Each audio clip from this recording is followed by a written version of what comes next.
Hello and welcome to the Iowa City Council work session. Can everybody hear me okay? All right. Well, happy that we are here tonight. We have some exciting things on our work agenda, which is going to start off with the transit study recommendations by staff. I'm going to introduce our city manager, Jeff Fruing, to open us up there. Well, thank you, Mayor, and nice to see you and the council here tonight. Very excited to be talking Iowa City Transit with you. As council knows, this is one of your strategic priorities, and our transit system is really a major key to our climate action goals in the future. So tonight's discussion hopefully is kind of a launch pad into reimagining what we want our transit system to become here in Iowa City.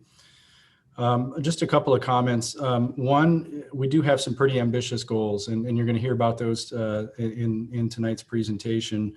And those goals are going to be difficult to reach. It's going to take some significant changes to our system, and change is hard. It's going to impact people in different ways, but ultimately, the recommendations we're sharing tonight, we think will better serve the Iowa City community as a whole. And I think as we look ahead in the next few years, if we truly want to reach our goals, we're going to have to be willing to invest more in our transit system. We simply cannot meet our goals just by realigning our routes and our fare system. So we're going to have to find those strategic opportunities to invest and expand our system, and we'll outline some of those options for you tonight to kind of kick off that discussion, which will be a long time. Will take considerable months for us to consider. You are going to receive a lot of material tonight. I think Darian and our consulting team will share probably over 50 slides with you. It is going to be a lot to take in. It may be overwhelming at times. What I would encourage you to do is, if you have questions or if you need something repeated, just speak up, just unmute yourself and speak up and ask the presenter to clarify something, because it's really important that you have a good understanding of what's being presented. And I understand that not all of you ride every route that we have and visit every neighborhood on the buses that we have. So please do interrupt if you have questions. And of course, you'll have time at the end to speak as well. We're obviously not asking you to vote on anything tonight. We're really just looking for some initial feedback so that we can go and make refinements and begin to take these recommendations out to the public before we ask for that final vote later on this year or early next year, so that we can start to look towards implementation next summer.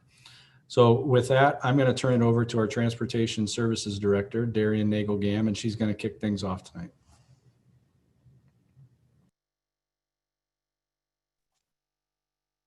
All right, can you all hear me okay? Okay, great. All right, let me go ahead and share my screen, and we'll go ahead and get started.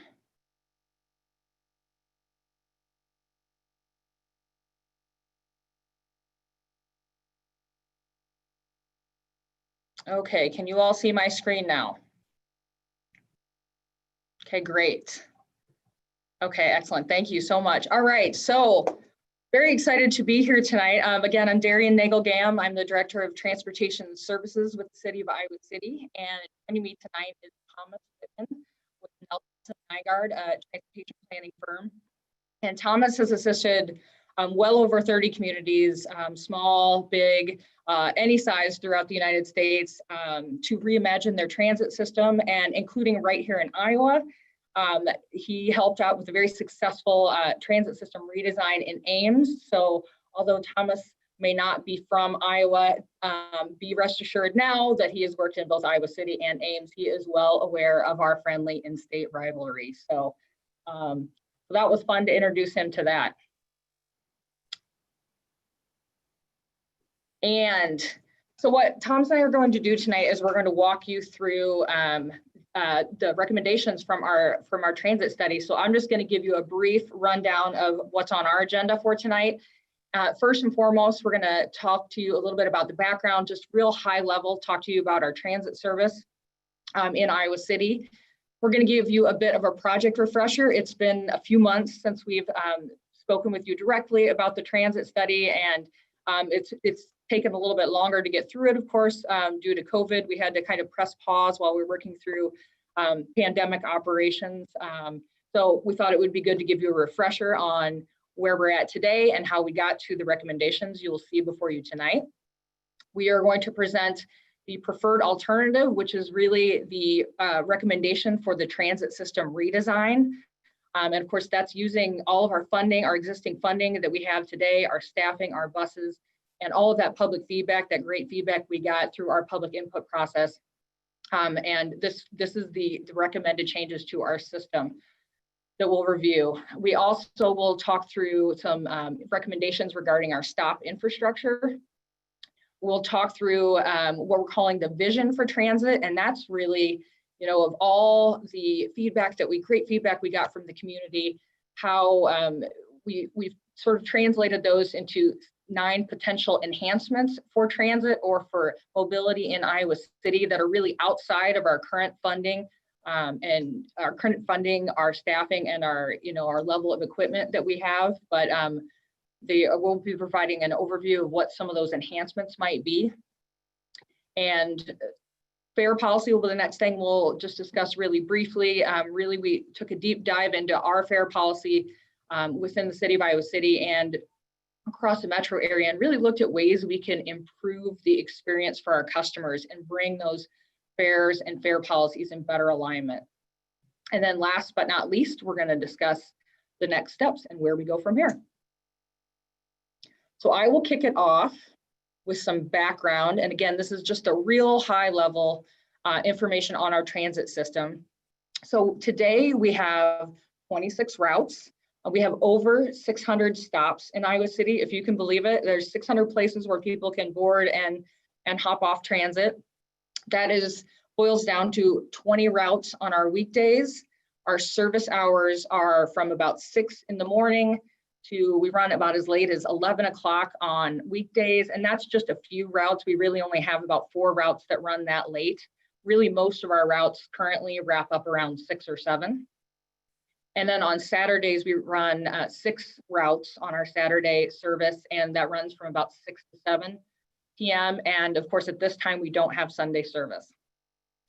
We provide all of that service using 26 diesel buses, but I am so excited to tell you that next summer, we will have 4 fully electric Proterra buses on the road, replacing 4 of our oldest diesel buses, which we are very excited about, and we're working with Proterra on a daily basis to get those buses prepped and spec'd and ready to roll for next summer. Of course, in addition to our buses and our routes and our system, you know, it takes a lot of employees to run our transit system every day. And from our administrators, supervisors, we've got 43 drivers, both part-time and full-time. We've got mechanic staff that make sure our buses are ready to go every single day.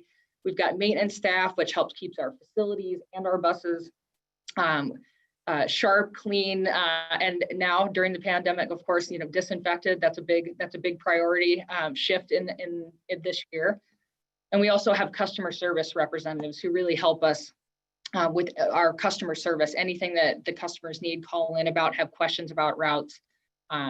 It's kind of a high level at a glance. And then this picture you see here is our transit system. So it's just a real quick glance at our overall system. Each color is our route, and that's kind of what our system looks like today. All right, let's talk a little bit about transit ridership. So last fiscal year, which would have just ended as of June 30th, we served 1.15 million passengers in the last fiscal year, which is a lot of riders. That said, our ridership last fiscal year actually decreased 22%, which is double our largest decrease we've ever had. And it's probably not a surprise to anybody I'm talking to right now, but it was the pandemic. The last 4 months of the fiscal year were under the state of the pandemic, and really our daily ridership during that time frame, those last 4 months, March through June, was 60, 70, 80% of what we would normally see. So we definitely saw the beginning of the ridership hit in our last fiscal year ridership. We do expect an even greater decrease in FY21, and that's because as opposed to having one quarter of pandemic affected ridership decreases this fiscal year, we expect that 3 or 4 of our quarters will likely experience ridership decreases. So it's something for us to be aware of as we're working through this process. Outside of the pandemic, setting that aside, our ridership did decline 25% from 2009 to 2019. So, and you can see that, you can see my pointer there. That's really kind of the slow decrease we've had over the last 10 years. And there's a few factors that you can point to outside of the pandemic, of course. And one is competing transportation resources, Uber, Lyft, for example, any ride sharing. Fuel has been incredibly cheap for the last many years. And really there's been this economic recovery post the Great Recession. So there's been a lot of more people able to have more choices in their transportation, able to afford vehicles for transportation and the associated costs. All right, so now that we've gotten through a little bit of that background and where we're at and high level overview of transit, we'll talk for a second about the project refresher. We're going to walk you through sort of what we've gone through in the last year to get to the recommendations where we're at. And first and foremost, to remind you of who was all on the team for the Iowa City Area Transit Study. And of course, Iowa City wanted the deepest dive into our transit system, and we took the lead on organizing and facilitating the study. But we also partnered with the city of Coralville and with the University of Iowa's CAN bus operations for the study. And of course, we had Nelson Nygaard, the transit consultants, on board. You're going to hear from Thomas in just a few seconds. And we had stakeholders from a variety of different groups and backgrounds that we engaged early in the process to really get a good, full, and complete understanding of what the needs are for our community. And last but not least, the public. So we really tried to reach out to transit riders and potential riders because we really want to both make the service better for those that use it, rely on it every day, but really find ways that we can draw people to transit in the future.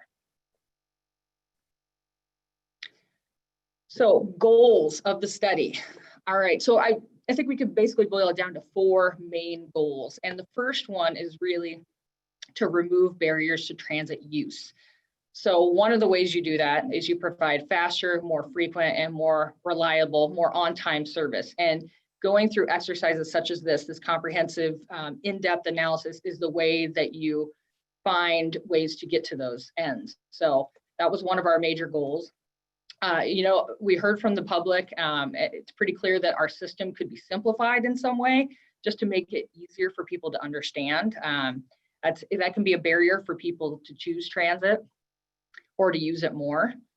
We want to improve communication so riders have complete up-to-date information on routes, fares, stops, service alerts, and trip planning tools. And we also really want to make our transit stops just more comfortable for use, especially our highest ridership stops. The second kind of big overarching goal, and the reason we went into this in-depth study for the transit system, is really to increase ridership. So, I think we really want to make transit more dependable for those that rely on it, that need it, that use it every day. But we also need to think about how to make it an easier choice for other people.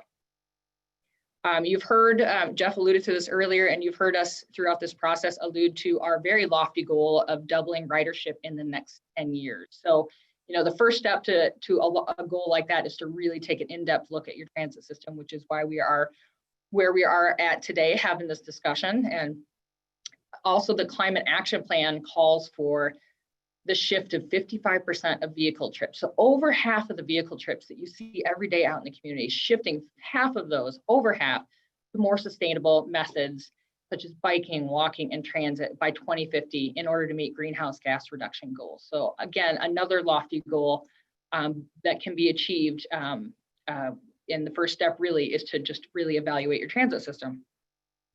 And then in terms of ridership, last but not least, this was not on our radar. This was not a thought. This was not even something we could have imagined at the beginning of this process last year at this time, but really recovering from COVID-19 ridership losses is a big goal of the transit study in my mind from this point forward. And quite frankly, I'm really glad we're in the position that we're doing this right now, because I think that the transit study will help us position ourselves even stronger than it might have been had this happened 5 years ago. Or, we have potential ways to help increase our ridership, and I think that's only going to help us recover faster. Third goal is just to really improve interagency coordination. And I know I hear from the public, and I know you all have heard too, how can we make it a more streamlined experience for customers who travel across the metro area? How do we get more consistent fare and transfer policies? How do we make it easier for the public to understand all of our systems and all of our, agencies and how they operate together? So that's been a goal, and that's why we were really happy to have Coralville and CAN Bus on board to help us find ways that we can do that. And then last but not least, leveraging technology. We're just, trying to determine how we can use some of these new transportation technologies to help better serve the community. All right, now that we've talked about our goals, 2 important objectives before we go forward. And these really kind of can almost summarize, everything that we did with the study and with these recommendations. But our first objective was really to determine how we can best allocate our existing resources to improve transit. So what that means is how our current funding levels, our current staffing levels, our current capital, our current buses, everything that we have now, how do we optimize what we've got currently and create a really solid foundation for moving forward? That's job number 1. Our second job was really to determine what enhancements we could make that would further improve our transit system, community mobility. Should additional resources be allocated, and what might those, needs be? Financial needs or investments? What might those need to be? So those are really our two main objectives. So we'll be walking you through how we use these objectives to present recommendations to you all tonight.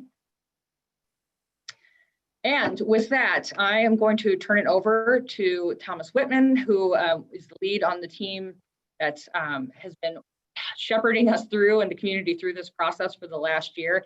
He's going to walk us through the transit study process and up to date and recommendations. And hopefully you can see the screen still that shows the ICATS process on here. And I'd also like to say thank you for having me here to present this. I want to start off by saying that we looked at the transit study and looking at 3 different buckets of data. It's like, what is the market for transit? How is your existing services working right now? And what are some of the priorities that the public has, to help make service better and enhance mobility throughout the Iowa City region? I want to talk about each one of these a little bit separately and start off with operating data. The first piece of this is, we wanted to see, where are people using the service right now? How are they using the services right now? When are they using the service? So we looked at where people are getting on and off each one of the bus routes in Iowa City. And for that matter, the graphic that's shown on here shows this for every agency within the metro area. To help us understand, are there areas where the ridership's really high? Are there areas where ridership's really low? How well utilized are these services right now? We also want to take a look at, how on time is the service? Is it reliable? Can people count on it? Or are there areas and places where the services just isn't as reliable as it could be? We also wanted to understand what some of the priorities were for our existing riders. And we did a region-wide onboard survey to help, how are they paying? Are they transferring from one route to another? It really gave us a clue as to, what are some of the things that we could do to enhance existing riders, We supplemented this with, public input process to be able to understand not just what we saw from a technical basis, but also hear from not just existing customers, but also potential about what some of the potential needs were in the region. And we did this in three, who our existing writers are, Thomas, and what some of their priorities were. And some of the top priorities that we heard from them were, yes. I'm sorry, Thomas, a couple of things. Would you mind going full screen with your presentation? Just starting that slideshow, and then your Does somebody have a sound is, question? your sound is cutting out as well. I wonder if you might take your video off and see if that helps. Just get your sound through a little bit better. Can do that.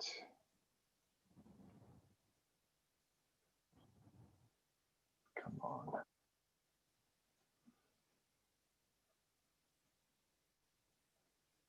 And Thomas, continue whenever you're ready.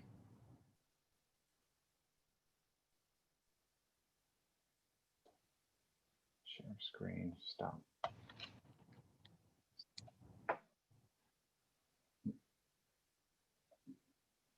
Trying to figure out how to get this full screen. So come on. You should be able to click the from current slide at the top left of your screen. I think that.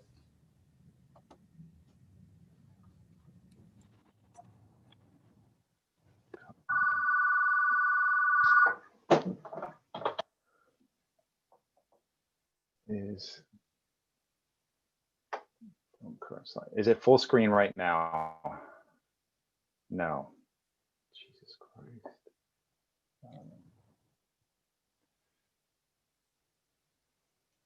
I think it was full screen until you just touched something. All right, more record full screen.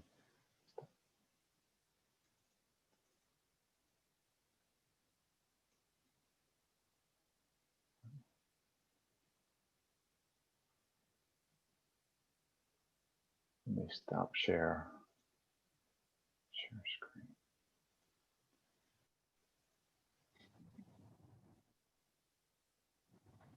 Does that work? Is it full screen now? It is sharing your screen, and now it's full screen. Okay, my apologies. All right, sorry about that. The second phase of this was the public input, and public input was really to help us understand what the objectives were and what some of the things were that we were trying to, what did potential customers have to say as what some of their needs were. And this included having open houses, having the stakeholder meetings, having design your own system, where it was an online survey where we got over 1,300 responses. We looked at, operator interviews, and we talked with a series of, social service agencies as well to help us try to understand what some of the needs were within the community. We got over 1,000 responses. We got close to 100 attendees in person, and we talked with dozens and dozens of folks to help us understand here's what some of the needs are in the community. Here's some of the connections that we can't make that we would like to make, and here's how we would like to have Sunday service or late evening service or more frequent service, which were the most frequent comments we received from that. The third phase of public input came after we had designed three different service scenarios that matched some of the things that we heard, and we had over close to 1,400 different responses for this. We have in-person meetings in January of 2020, and we also had an open house, open houses at Iowa City, in downtown Iowa City, in Coralville, as well as the University of Iowa, and we had close to 150 people there. So we looked at engaging the public before we made recommendations, as well as after we made initial scenarios to help inform what the preferred scenario would look like. One of the things we also looked at was market demand data. And, this is, to help us understand where are the opportunities, for transit? Where could transit be most successful, or where are there clues for areas that could support service that don't have service right now? So some of those, we looked at, where population and employment densities. Where do students live? Where do folks under the age of 18 live? Where do seniors live? Where do people with certain socioeconomic characteristics live? And the whole idea was to identify where are those gaps, and are there areas that we're either overserving or underserving? Again, just to help us to look at, is there a clue that we're missing with this? An example of this is the equity analysis, and this looks at where lower income folks within the Iowa City region live.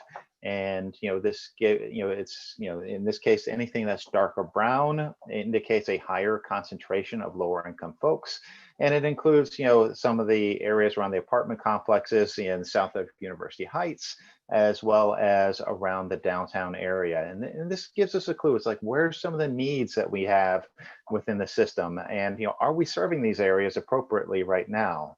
We did this similar thing for people of color, and some of the same concentrations, south of University Heights, closer to Mormon Trek and Melrose, as well as in the South Iowa City area, south of Highway 6, are concentrations of people of color right now. And again, we looked at this as like, are we providing the right amount of service to these areas right now? And are there destinations that people that live in some of these areas that aren't being met right now that we can meet as a result of the transit study? We also looked at the individual performance of each one of the existing routes. In this case, we're showing this in terms of what is the cost per passenger. And these are only for weekday during the daytime. We're not including nighttime routes or the Saturday routes as a part of this graphic right here. But what it shows is that there's a wide variety between the cost per passenger for certain routes, such as the Free Shuttle and Oakcrest and Towncrest routes, and some of the worst, some of the least productive routes, such as the Westport Plaza and North Dodge routes, that have a much higher cost per passenger associated with them. And if we look, remember this graphic in terms of, Westport Plaza, North Dodge, 7th Avenue, Manville Heights, and Eastside Express, these are all routes that you'll see had the most changes associated with them, from a recommendations perspective. And routes like Towncrest, Oakcrest, and the Free Shuttle, which are routes that are performing the best in terms of how many passengers are carried, were the ones that in essence almost stayed the same or had improvements associated with them. So there were some, when we get to what the recommendations for are, there's a rhyme to the reason here of which routes were most affected by this. We used the information, the market analysis, the public input, as well as how each one of the routes were, to develop 3 cost-constrained alternatives. And we defined these as, one of them focused on frequency, one of them focused on simplifying the route structure but maintaining the coverage that's there, and one of them being an emphasis on improving weekend service, which was one, especially Sunday service, which was one of the big things that we heard as a part of our outreach process. And each one of these scenarios could stand on its own legs. Each one of these scenarios had things that we felt as a team were good about it, and things that had shortcomings associated with it. But it represented the best practices and guiding principles that were laid out as a part of this process, and we could implement these. And so these are the 3 different scenarios that we present to the public, and the preferred alternative, what we're about to show you, reflected what people felt was good, and reflected the least amount of what people said, I can't live with this. This really hurts me as an individual. It hurts my neighborhood moving forward. So we got a really nice amount of feedback that said, I really like this in scenario 1, but I can't stand this other piece. Or I really like what you did in scenario 3, but you went a little bit too far here. So we could take the feedback that we got for each one of these and develop a preferred alternative that reflected what we heard back from the community. So I want to walk through the preferred alternative now and what each one of these means. And so the things that the preferred alternative, looked at focusing on and addressing was to make sure the buses ran on time, more so than what they do right now. Make the travel times more competitive right now. It's like make the service more faster than what it is. Address some of the things that we heard were confusing. Darian had mentioned earlier on that, there's only 4 routes to operate on evening times, or, a limited amount of routes operate on Saturdays, and no routes operate on Sundays for that matter. But, to have improved services on Saturdays, improved weekend service, improved weekday evening services. And then also begin looking at where some of those opportunities are to address some of the job access elements that we heard, including, what we heard repeatedly was social, folks that are going to lower pay jobs, which tended to be service jobs, didn't have the 8 to 5 shifts that, the hospital that we looked at improving frequency on 2 of the most popular routes and improving access to key destinations and reduce some of the duplication. Now, all of this in the preferred alternative is cost constrained, which means that with the good, there's going to be some bad that comes with this too. And so there are some drawbacks to this. It's some areas and some neighborhoods are going to have longer walks to service over what they have today. There's going to be there's less of a focus for a 1-seat ride, which means being able to not have to transfer to the hospital area from Iowa City Transit's perspective. And one of the things that we could not, we were trying to figure out how do we make this pencil, but we could not make certain goals within the existing budgets, such as creating Sunday service or implementing Sunday service. We could not make that happen in the preferred alternative. So I want to share some of the highlights, for the preferred alternative. I touched upon these a little bit earlier. Some of the high, we looked at addressing on-time performance problems. This was particularly endemic in the afternoon, much less so in the morning time, but in the afternoon, we had a series of routes that once they got late, they simply could not catch up. And one of the things we found nationally is that if folks can't depend on transit and the bus is consistently late, or it's late on one day and not on the other day, and it just varies back and forth, people are going to stop riding it. And so addressing on-time performance and making the service reliable is extremely important. So some of the strategies we used to do this was to shift routes from major to major arterials to improve the speed of services. We looked at reducing the amount of deviations into parking lots. And this is not just a speed element, but it's also given some of the pedestrian and parked vehicle conflicts in parking lots. This is a safety issue as well. And we looked at shifting services off of routes that we knew there was operational problems, such as Lee Street, which operators had mentioned on the Manville Heights route, that there were some turns in there, and so, especially when it snows, it was interesting to go down Lee Street.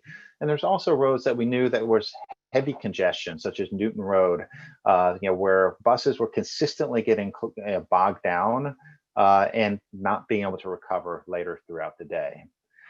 One of the other highlights is providing more direct service to major destination or popular destinations.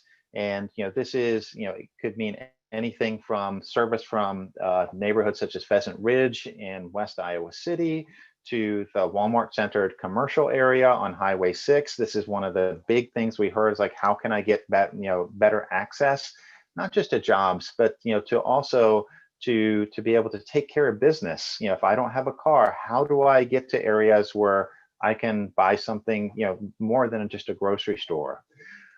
We also looked at from a route design perspective, and there's a graphic that'll show this a little bit later on, shifting service away from big loops that are going one direction. And much of Iowa City's transit service right now focuses on big one-way loops that requires you, in many cases, to ride all the way around in order to get to your destination.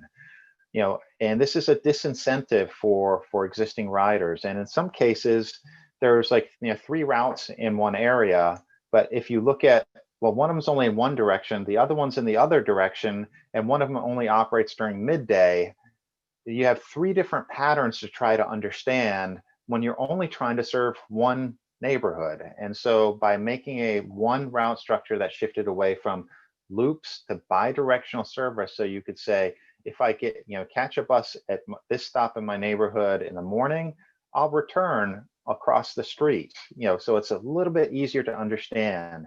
And this is especially important because 20% of or more of your riders are new every year. And so you have to train a new set of riders every year, to be able to understand your service.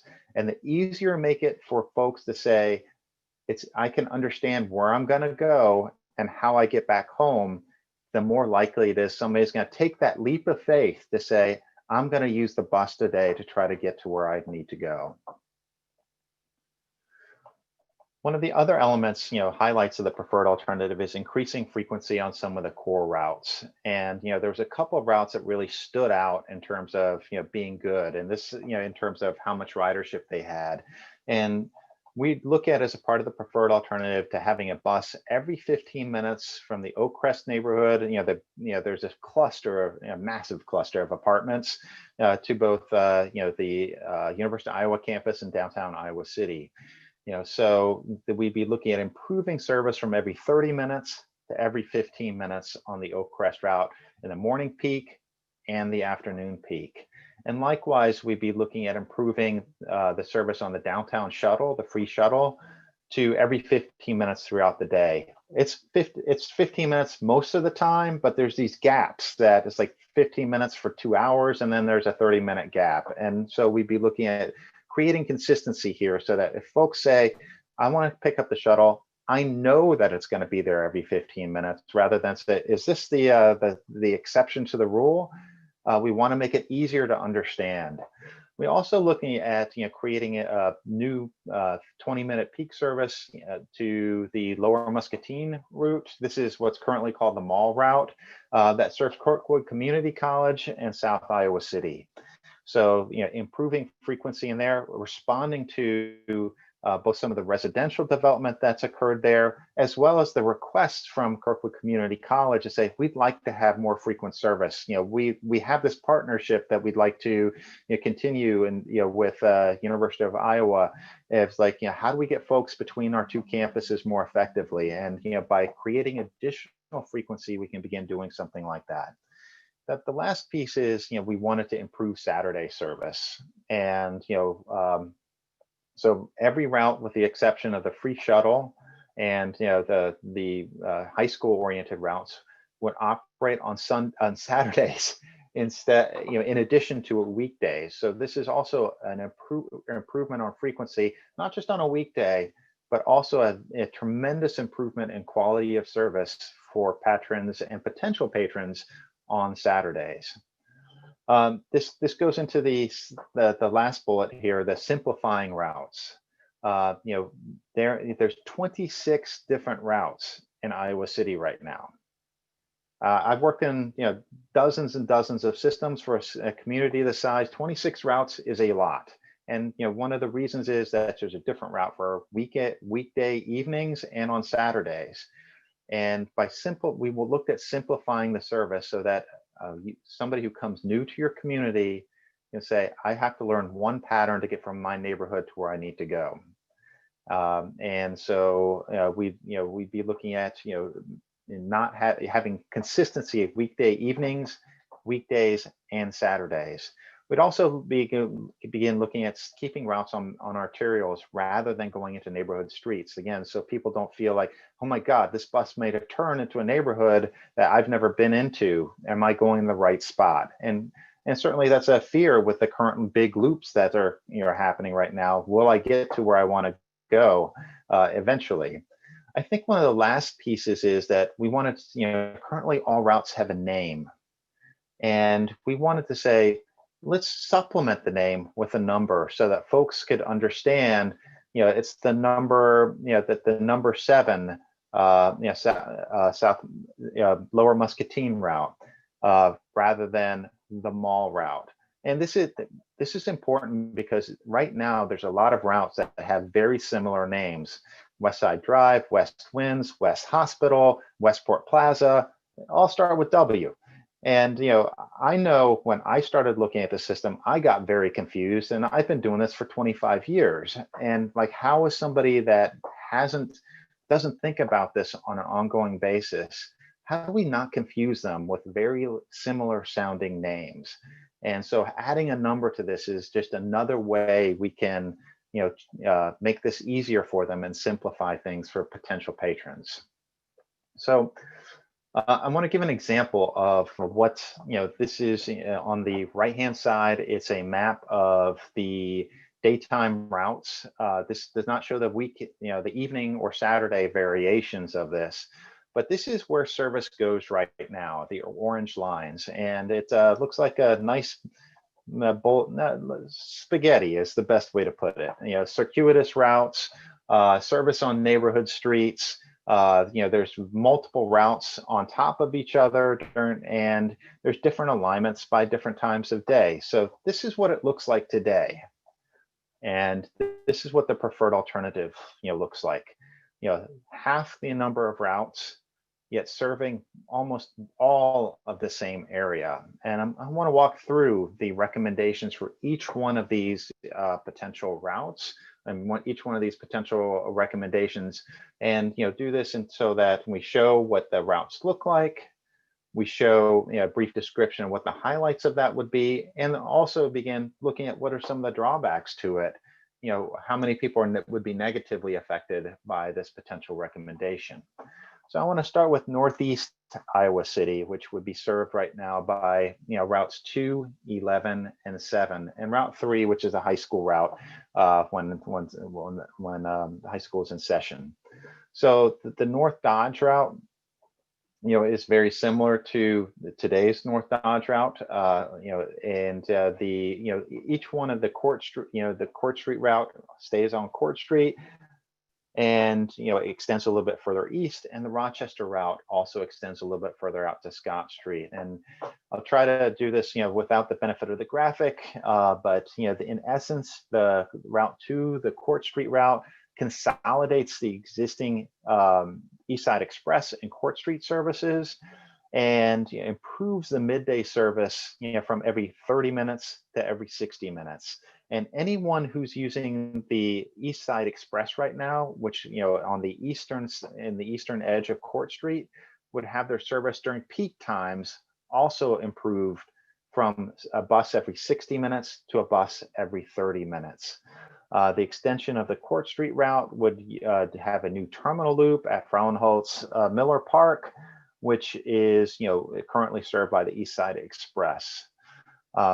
The Rochester route, it would extend to North Scott Boulevard instead of Amherst Street. And the reason for this is at the intersection of Scott and Rochester, there's a commercial and healthcare node that we wanted to provide closer service to, and we felt like we could do this, improve the speed of the route.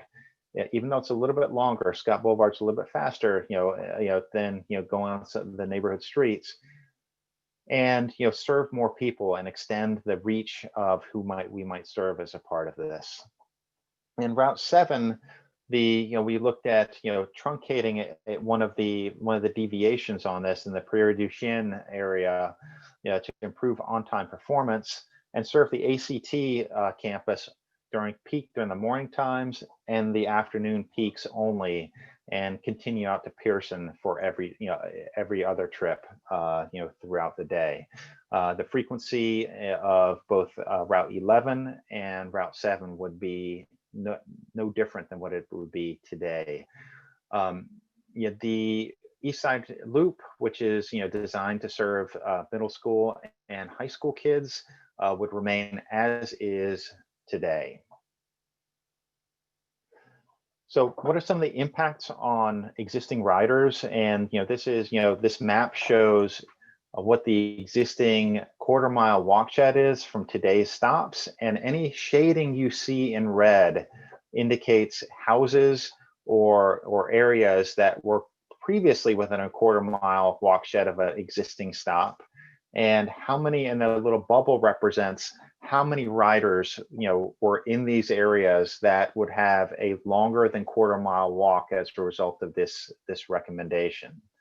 So for instance, in the Prairie du Chien Road area, there'd be approximately 16 riders that would have a 5 to 8 minute walk to service, that currently have a much closer, bus stop. And in the Huntington Drive area, there would be 5 riders that would be affected by, that would have negative impacts like this as well. In the Southeast Iowa, region, there's currently, we're looking, the recommendations, look at, changes or maintaining service on route, Route 9, the Towncrest route, the Route 5, the Lower Muscatine and South Iowa City routes, and also Route 13, the South Gilbert route. And let me walk through each one of these. The Route 5, the Lower Muscatine Kirkwood route looks very similar to the former mall route. The Towncrest route, Route 9, is very similar, so identical virtually to the existing services on the Towncrest. And the yellow line, the Route 1, the South Iowa City line, is a big change in South Iowa City from what was there today. And let me talk about what that might be. Right now, the South Iowa City route is the recommended South Iowa City route. Consolidate services on the Lakeside, Cross Park, and Broadway route into one route that operates consistently in one alignment throughout the day.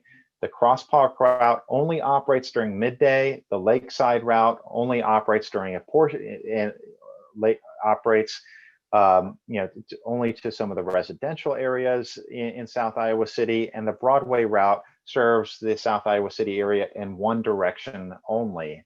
So we're looking at trying to take 3 different options that one has right now, depending on the time of day and the direction that you need to go, and trying to create a consistent alignment that operates every 30 minutes throughout the day. In addition to operating every 30 minutes through the day, one of the things we clearly heard as a part of our outreach process was access to jobs in certain areas was extraordinarily important. So we looked at extending the service from South Iowa City into the Heinz Road industrial area. This gives additional access to a grocery store, a Fairway that's there, and also to the job, the jobs that are located in that area. So this was we felt like this was a better way to not just connect to, creating consistency to get to downtown Iowa City, but also other opportunities that that we heard were very important for South Iowa City residents to be able to say, how can I get to where I need to go? How can I get to a job? How can I get to go shopping? And provide these folks that have very high need more options than what they have available to them right now. For the Lower Muscatine route, Route 5, this was an extent, it's taking Route 5 in essence, or the mall route, pardon me, and streamlining the route to remove some of the deviations like into the mall. The ridership the mall is not what it used to be, is basically the big step here.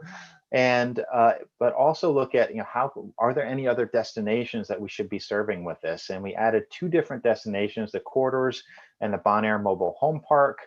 And by serving these 2 destinations, we could bump the frequency up to every 20 minutes on weekdays, which is again not only improve service to some of these apartments and higher density area residential areas, but also has the additional impact of providing better service to Kirkwood Community College.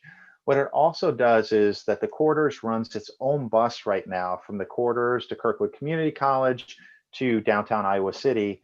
It allows a partnership or the potential for a partnership with Iowa City Transit, to help fund that route, so that there'd be one less private bus in downtown Iowa City. And those riders would be on Iowa City Transit instead of on a private route. This similar type of partnership is in discussions with Coralville Transit at the Latitude apartment complex. You know, again, they have their own private bus, and it's really trying to figure out a way, how can we leverage some of the funding that the corridors is spending on transportation right now, and have Iowa City Transit be the one that benefits from that from a ridership perspective, as well as fully utilizing the capacity that is on that corridor. The other element, other route in there is Route 9, the Towncrest route. We'd be looking at no changes in alignment or weekday frequency over what's out there today. It's a good route. We wanted to keep it as is. And the last piece is a South Gilbert route, Route 13. And this would replace Westport Plaza service to the Kohl's Mobile Home Park, and would also address one of the other things that we heard as a result of this effort, which is access to Terry True Blood Recreation Area. This is not just important from providing recreational access, but also from a polling, there's a polling place there. And this, I guess, going to be a little bit important in a couple of weeks, to how do we provide access, to an area like that. But it also provides additional capacity on some of the growing portions on South Gilbert Street, where a significant number of new apartments have opened up or are about to open up, along there. How are we going to accommodate those? What is the demand going to be from those? And this provides some additional capacity, to some of these growing areas. So what are some of the impacts associated with some of the changes with this, with the routes here? Some folks in the Sheridan Avenue area, there's about 4 of them, would have a longer walk to transit. And in the Highland Avenue area, there's about 5 riders that would also have a longer walk to transit as a result of these recommendations. At the same time, there would be additional access to the Cherry True Blood Recreation Area. And so again, this is a trade-off right here. It's like we're asking certain folks to walk a little bit further, but at the same time, we're able to get more frequent service on Lower Muscatine Road, for instance, and service to a new destination that was a requested destination. In Southwest Iowa City, we're looking at having 4 different routes. One of them is the South Gilbert route that we had just mentioned briefly there. The Oakcrest route and Route 8, the West Iowa City route, which is in orange. And let me just describe this right now. It goes from downtown Iowa City past the hospital on Newton Road, and then continues west on Melrose. And when it gets to Mormon Trek and Rorett, it splits. So it comes every 30 minutes north of Rorett and Mormon Trek. And every hour, one bus would go to west, on Rorett Road, and the other one would go to West Side Drive. So that there'd be 2 different tails of this route, I guess is the best way to put it. And the combined frequency on the core piece is every 30 minutes throughout the day. So, and the last piece is Route 12, which would serve the Pheasant Ridge area and connect it with, the commercial area by the Walmart and some of the other commercial establishments here, and provide a more direct way from residents from this, very dense and in some cases higher need area to get them to a place to shop and, potentially work as well. Before continuing the route into downtown Iowa City. So, from what the specific frequency improvements are of that, the Oakcrest route's one of your best routes. Be looking at no changes in alignment to this. We'd be looking at operating every 15 minutes during peak hours, just better serve these areas and to feed the ridership that's already there. Be looking at creating the West Iowa City route, which continues to provide service on Rorett and West Side Drive, continues to provide a connection from Rorett Road and West Side Drive to the hospital, which was one of the things that, as a part of our outreach effort, we heard loud and clear was a big priority for these neighborhoods, and then also has higher frequency throughout the day. I bus every 30 minutes along Melrose between Mormon Trek and Melrose and the hospital, so that midday frequency would be improved as well. I touched a little bit about the big when I consider a big deal about the Highway 1 route, Route 12, which is a new connection between West Iowa City and some of the commercial districts, south of Highway 6. And it also, rather than looking at 3 different variations or 3 different large loops, that is the Plainview, West Winds, and Westport Plaza routes, it consolidates it into one route that is easier to understand, serves multiple destinations, and serves multiple different trip types as well. The last route in southwest Iowa City is the South Gilbert route, which replaces the Westport Plaza service. I think we touched upon that a little bit as well during the South Iowa City discussion. So I wanted to talk about, also show who is negatively affected by these recommendations here. And, along Melrose Avenue, to the west of the high school, there would be approximately 18 riders who would have a longer walk to service. Depending on where you are, it could be a much longer walk, a more than 10 minutes walk, in order to access service. The Roark Road area, there's some, parts of the neighborhood that have service right now that would not as a part of this. One of the reasons we looked at shortening this was the current service in that area is one of the worst offenders for being late, and we needed to shorten the route to keep this bus on time, during peak times. And last, on Riverside Drive, we'd be looking at depending on either by the airport to the north, closer to Highway 6, as well as south.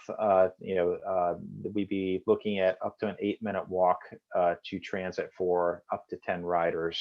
As a result of the recommendation of changing the Westport Plaza route. Got one more to go. The Northwest Iowa City is currently served by Route 6, or is by the Manville Heights route, and we're in here. I just want to talk a little bit about routes 10 and Route 6. And I mentioned Route 10 going past the hospitals and then continuing out to West Iowa City. And the other route is what is currently the Manville Heights route.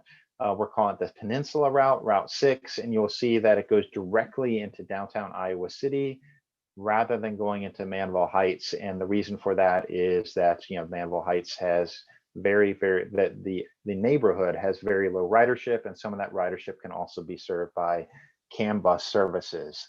So the recommendation here is to have a more direct shot and a direct service into downtown Iowa City. For the West Iowa City route, again, to continue to serve the hospital area before serving the Roark Road and West Side Drive areas. The impacts of this, there's approximately 8 riders in Manville Heights that would not have access to an Iowa City transit route. But many of these, depending on where they are, would still be within a shorter walking distance to a CAN bus service that it would continue to serve the east side of the Manville Heights neighborhood. So with that, I want to sum up. It's like we talked a little bit about what the routes look like. We talked a little bit about where they might go. This is right now a summary of the 26 different routes that Iowa City Transit operates right now. 6 of them operate on evenings and on Saturdays, and there's a different route name for them, and there's different alignment for them. And in most cases, the service during the midday is hourly. So this service is very much designed to get you to an 8 to 5 job, but much less well designed for anybody that has an irregular shift, or even for students, for whom, getting to and from, classes once an hour service is simply not that attractive. And the preferred alternative, this is the same summary, rather than 26 different routes, we'll be looking at 13 different routes with the same route alignment for weekend service, for evening service, as well as weekday service. And it's, we'd be looking at, in some cases, some consolidated routes with overlapping services to make, additional frequency. But overall, 7 routes would have either have more frequent service during the midday. Either 15-minute service on the downtown shuttle throughout the day, and then 30-minute midday service in South Iowa City, on Court Street, along Muscatine, or along Oakcrest, Towncrest, and in West Iowa City. So this is an improvement over what's there today, and it's a focus, more of a focus on not just your peak commuter services, but other job seekers, other types of service, service jobs that may have non-traditional hours that are not as well served by these types of patterns. So, one of the challenges that we ran into, let me just make sure I didn't miss anything. One of the challenges we ran into this though, and one of the things that we set a goal for ourselves, like we really want to figure out how can we address one of the top needs, if for users or non-users, it was either one or the first or second priority. How do we afford Sunday service? And we looked at a scenario. It's like, if we were to create Sunday level service, identical to what the preferred alternative called for Saturdays, it will require about 12% of ICT's annual operating budget. And the question is like, well, could we still do that? And it was like, well, we could. I mean, we could cut back a series of things, such as frequency on Court Street in West Iowa City and on Oakcrest. And we could delete service on South Gilbert to Terry Trueblood Recreation Area and Coles Mobile Home Community. And if we did that, if we reduce service on weekdays and Saturdays by doing something like that, we could afford Sunday service. However, the implications of doing that would mean that you would not generate as much ridership, total. You would lose ridership. You would lose a lot, a fair amount of ridership by doing something like that. And you would lose some of the potential gains in terms of trying to serve a bigger market over what's out there today. So Sunday service is a big deal. And I've worked in a community of a similar size in Missoula, Montana, and we finally, it took years, but finally got Sunday service implemented after years of trying this, but it's to do it in Missoula, it required additional resources. And here, the trade-offs to provide additional service just using your existing resources, the trade-offs to provide Sunday service, what you lose is greater than what you would gain on Sundays, in my opinion. So it's an unfortunate answer. It's not necessarily something I want to be saying, but that's why the recommendation for no Sunday service within the constrained budget is in the preferred alternative.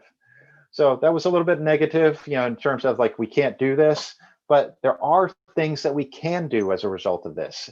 And the preferred alternative will improve ridership because of the ridership increases that will come from Kirkwood Community College, the corridors, the apartments on Oakcrest. People will ride more often, or new people will ride that aren't riding today if service levels are improved in those areas. One of the other areas where ridership will increase is during the midday. It is, the difference of hourly service versus service every 30 minutes is big.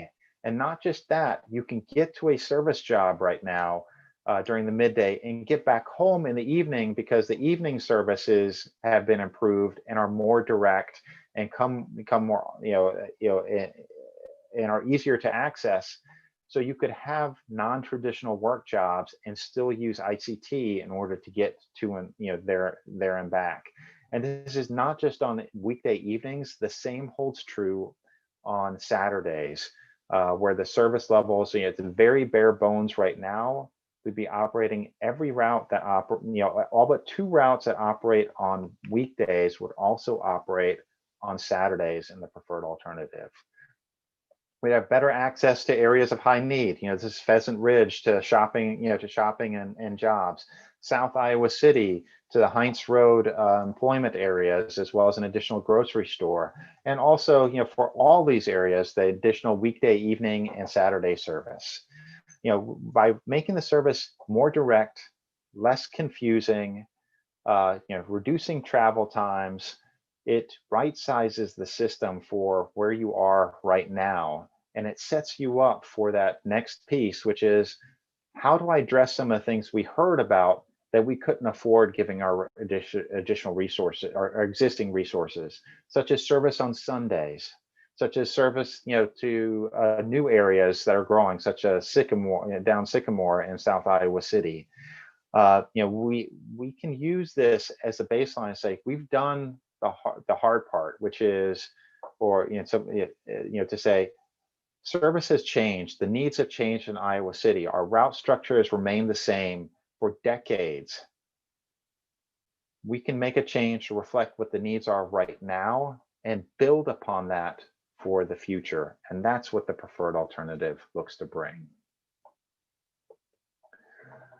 In addition to the preferred alternative, we've got a couple of other things that I want to touch base on. And one of them is has to do with transit stops.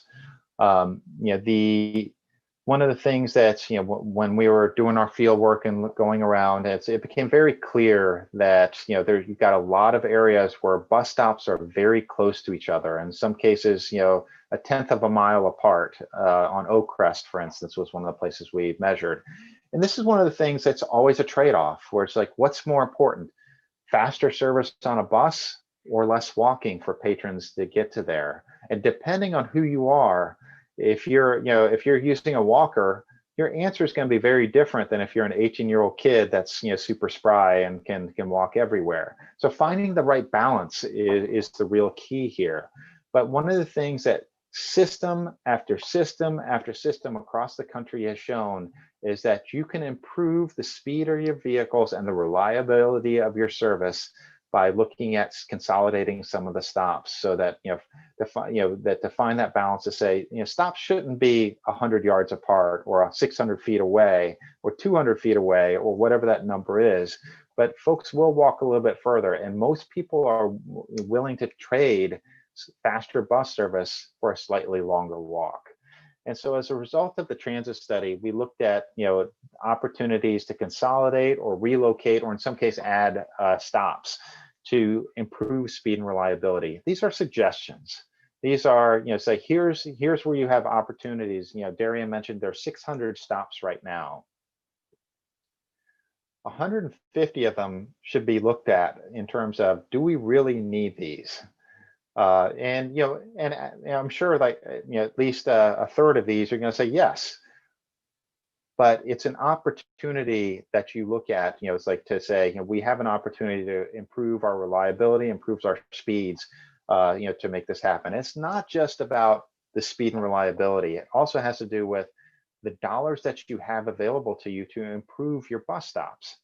On the right, the upper left-hand corner is a picture that I took, this winter. Here's what a bus stop looks like. This is on the Oak Crest route. There's no amenities here. It's not ADA accessible.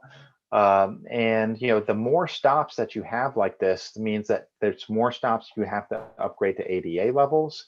It's more stops you're going to get requests for capital facility improvements to.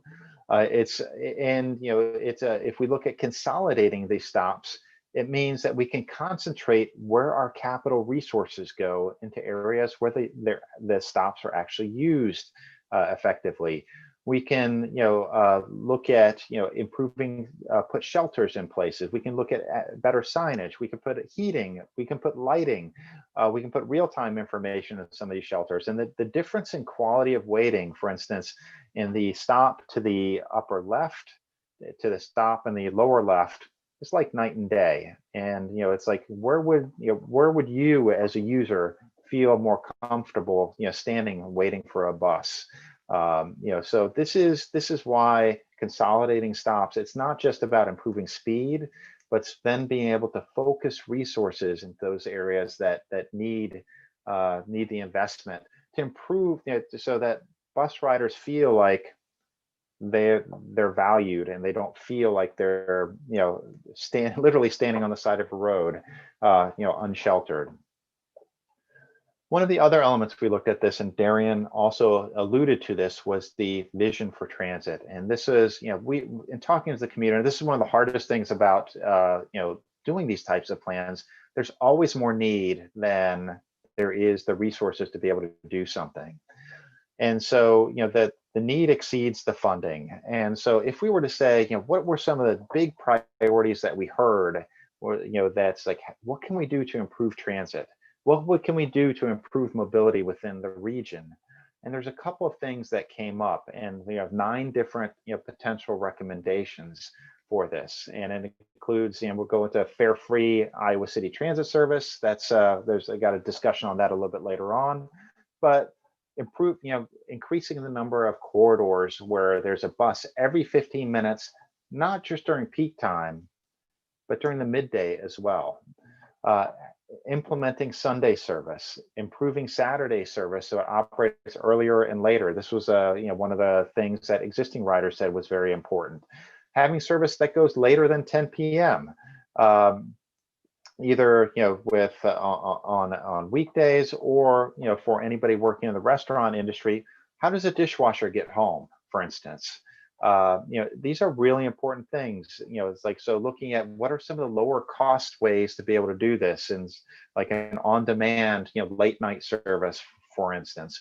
Or how do we serve some of these neighborhoods that don't have the density for service right now for a big 40-foot bus or a 30-foot bus to go in there? But how do we serve some of these lower density neighborhoods that, you know, say we have a need for service, we want mobility too, and begin looking at on-demand type services, you know, to serve some of these areas. One of the things we also heard, and, you know, was, you know, we don't want to go to downtown, you know, downtown Iowa City for every trip type. You know, why can't you put service between East and West Iowa City along Highway 6, or up and down Scott Boulevard, or First, you know, or Camp Cardinal? You know, so these are all, you know, looking at crosstown services. It's a fancy word for a route that does not go to downtown Iowa City, is one of the things we also looked at as a part of the transit vision. And the last piece was a new Iowa City route, you know, route that would serve the South Gilbert corridor, the Hy-Vee area, and then Sycamore, you know, and then go further south in Sycamore than, you know, what the current Broadway route and Lakeside routes do right now. Get closer to the new elementary school, get closer to some of the, where the residential growth, I mean, it's happening right now, but where even more residential growth is anticipated to be happening. So really start thinking about, it's not just what can we do today, but starting to think ahead for the future of, like, where are those needs going to be, and what could those look like? Now, I think, you know, this was talked about in terms of, it's a big lift, and, you know, this number should scare, I mean, it scared me when I first, you know, calculated this, but it's a big lift. If we did everything as a part of the the vision for transit, it's close to $10 million in additional operating cost annually, and one-time capital costs of, you know, close to $19 million. And the one-time capital costs, you know, includes electric vehicles, which are more expensive than than regular diesels. But the capital costs, you know, are often, there's grants that can offset some of this, so that the number looks big, but it's not something that you would necessarily be paying, you know, or the taxpayers of Iowa City directly would be paying, you know, for something like this. But this gives you an idea of, like, what would it take to do each one of these. And, you know, it's in communities that we've worked with beforehand, when we've looked at what is the vision for transit, it typically said, what are the things that are most important to us, and begin biting off, you know, bite size, you know, and it's like, what can we implement in the next 5 years? How will we find revenue to be able to do these things? You know, so it's an ambitious list, but this is, you know, really, if you were to say, what did we hear? What are the needs today?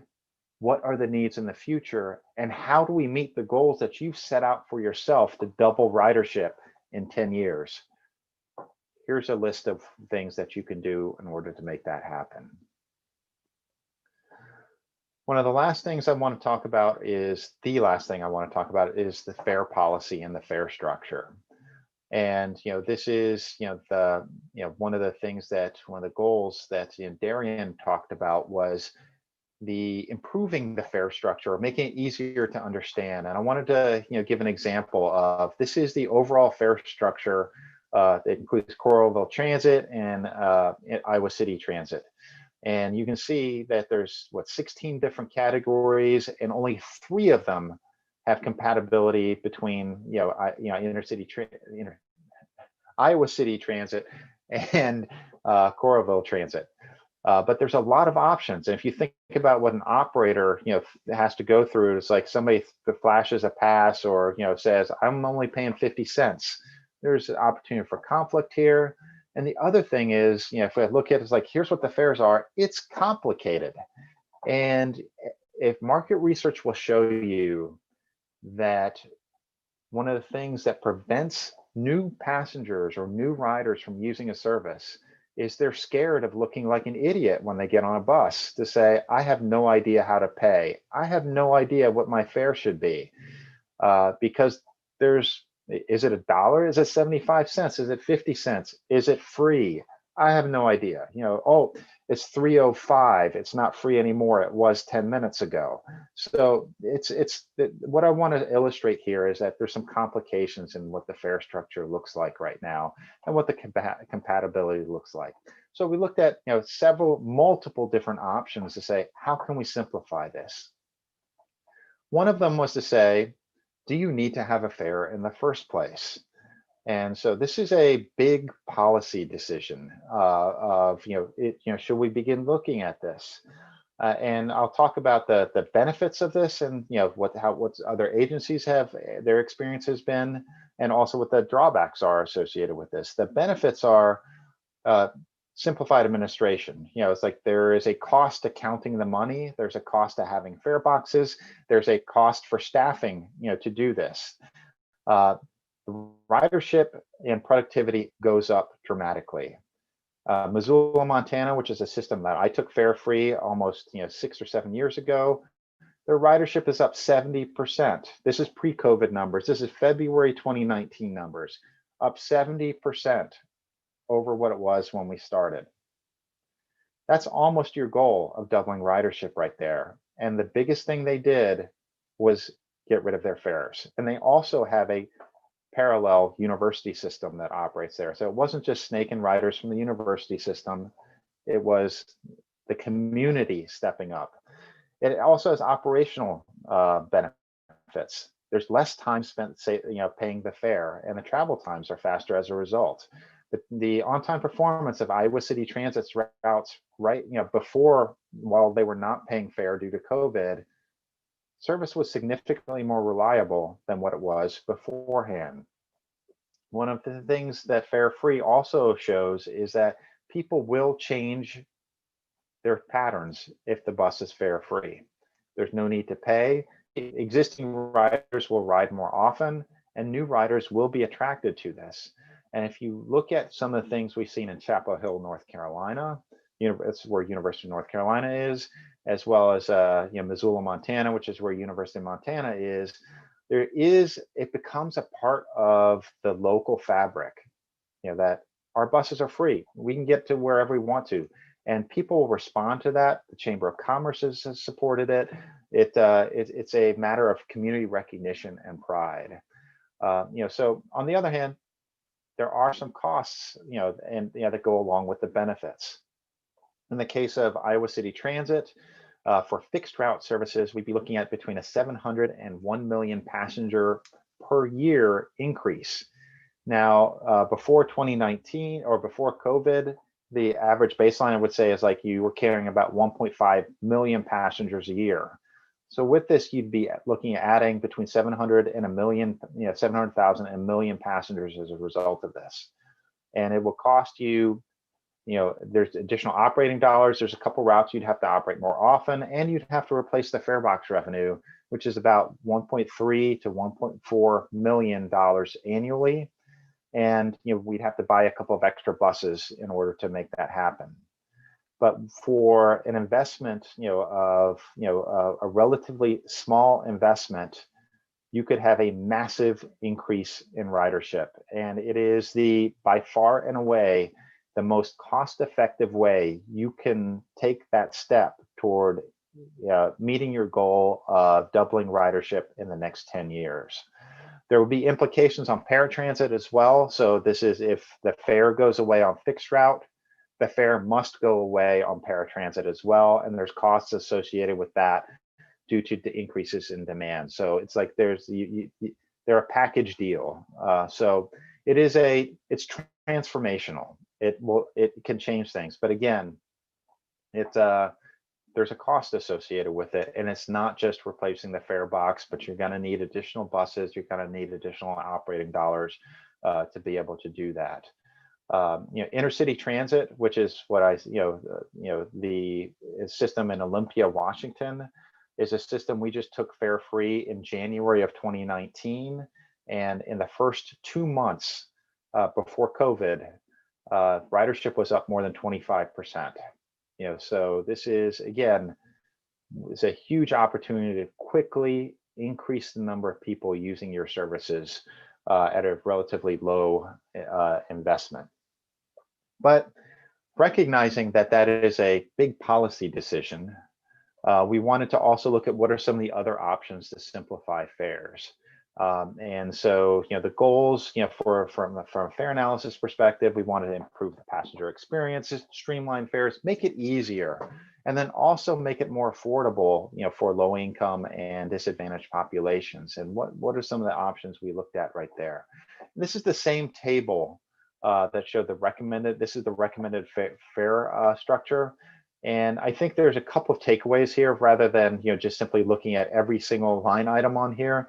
It's the consistency between Iowa City Transit and Coralville Transit, so that transfers are a possibility. That if the fares are similar, whether it's a ticket price, it's a 10-ride ticket element, whether it's elderly and disabled fares, whether it's low-income elderly folks with a Medicare card, that the fare is the same. So the confusion is not necessarily there in terms of, is my fare good on this?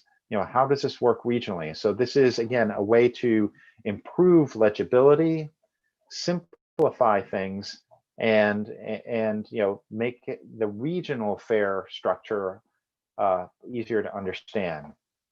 However, this simplifying has a cost associated with it. And so we've looked at what would be the potential ridership increases, as well as the cost increases associated with this. And the graphic right here shows some of those changes for both Coralville Transit and Iowa City Transit. And Iowa City Transit is the red and orange colors. The impacts of simplifying the fare structure would have minimal impacts on Coralville Transit, and would lead to an anticipated increase in ridership for Iowa City Transit, as well as a need to fund a revenue shortfall of approximately $55,000. But by doing so, you've reduced the fares for some of those that needed the most, people with disabilities, Medicare card holders, seats card holders, would all have lower fares as a result of this, and there would be ability to transfer from one agency to the other, regardless of what pass type you have. So I've done a lot of talking, probably too much right now. So I'm gonna turn it back over to Darian to talk about some of the potential funding options, and I believe there'll be time for question and answer afterwards.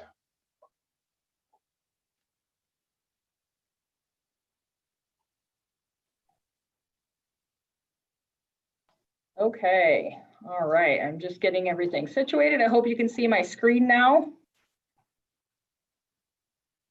Okay, so last couple slides really quickly that we're going to talk about are potential funding. You heard of a lot of potential enhancements, some of those vision items that Thomas mentioned that we heard from the public, but we weren't able to propose within our existing funds. So how do we potentially fund some of these?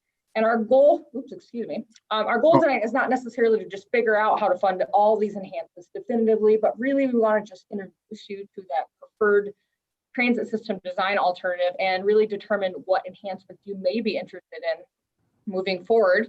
Ultimately, staff will come back with some more information on a few revenue sources because really there's multiple ways that we can potentially get this done, really. So some of those sources Hey, include, Darian, yeah, sorry. I'm sorry, we can't see your screen. Uh-oh, There you go. Thank you. can you see it now? Thanks, Jeff. So some of those potential funding sources include increasing parking fees to help with our operating expenses. Just one second here. Sorry, I'm going to turn my screen is now I can't see myself. Bear with me. Okay, there we go. So again, increased parking fees is a potential way we can help support some of those additional operating expenses. Thomas talked about a potential partnership with the quarters, or there may be other entities in the community that we could potentially partner with that would benefit from our transit system enhancements. That's another operating expense that could be potentially covered through a partnership. I know many of you sit on the MPO, the local MPO, Urbanized Area Policy Board, and so this may be familiar to you, but there's a federal surface transportation block grant funding source that comes from the federal government every 2 years, I believe is when we apportion it. And in the spring, there will be $8 million coming to the metro area that can be used for either road projects or capital projects as they relate to transit. So that would be transit buses or transit facilities. So that's another potential upcoming funding source. Caveat with that is that I believe in the spring that we'll be programming out to the years 20 and 25. So that wouldn't be a potential immediate source, but that might be one to think about for the future. Of course, as Thomas alluded to, there are state and federal grant funding sources, especially when it comes to buses. Again, those are the capital expenses. We were the lucky recipient of the low no emissions grant, which is a federal grant funding source for the 4 new electric buses we'll be replacing buses with. So that's not the only funding source, but there are others we can certainly look into. We have received some much needed Emergency CARES Act funding from the federal government that can be used for operating expenses or capital expenses. I indicated it's sort of limited in terms of operating expenses because we were awarded $5.1 million. We have used probably about $740,000 thus far, and it's really meant to help us get through this pandemic. So there's some funding available there, but it's not necessarily guaranteed that it will go past the amount that we've been allocated today, but it is an option for capital and operating. Property taxes, of course, is another option for operating or capital expenses. There's also utility tax that could be used to help support operating expenses. And last but not least, sales tax, which could be used for potentially supporting operating expenses and capital expenses. All right, so last slide, next steps. So the reason we're here tonight is to bring you up to speed on where we're at with the transit study and to really get your initial feedback. I know we've just given you a lot of information, but that's really important for us to determine the path forward. We'll also be planning for in-person and virtual public hearings, safe in-person, socially distanced, and virtual public hearings in early 2021 to present the proposed routes, stops, and service changes. We plan to do a full public outreach strategy to make sure people are aware. We're going to be distributing flyers about the events in multiple languages. The best practice for making this large-scale changes or proposing large-scale changes to your transit system is to really distribute flyers for each route that a rider knows and loves and rides all the time, so people can understand the changes between, say, for example, the Broadway route today and the South Iowa City route in the future. And those are the types of materials we'd be translating in multiple languages as well. We'll be touching base with our stakeholder groups that we've been engaging. We've got an idea to have an information booth at the interchange to connect directly with customers. And if it's cold enough, there might be some hot cocoa there to keep people warm. Direct outreach to our transit dependent populations to continue with that initiative.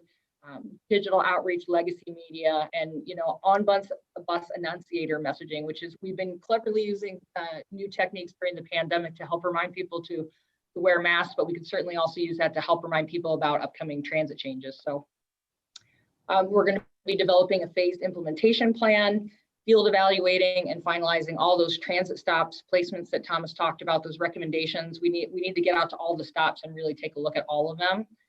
And then ultimately finalizing the ICATS plan and bringing it to the council for consideration in the spring, with our eye on launching the first phase of any transit system design changes in the summer of 2021. Last but not least, good news story is that we don't have to wait to implement everything in the transit recommendations from the transit study until next summer.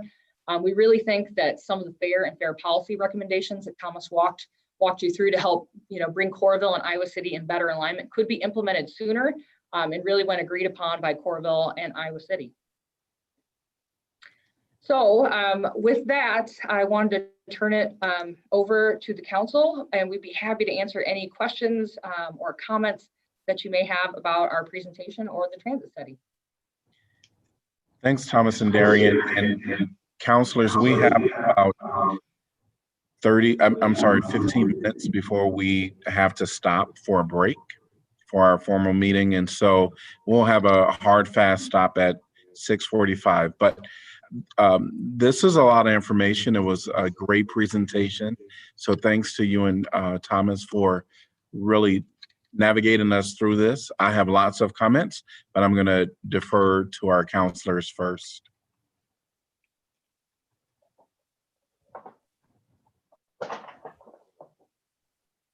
Well, I would just say, yeah, thank you very much to both Darian and Thomas.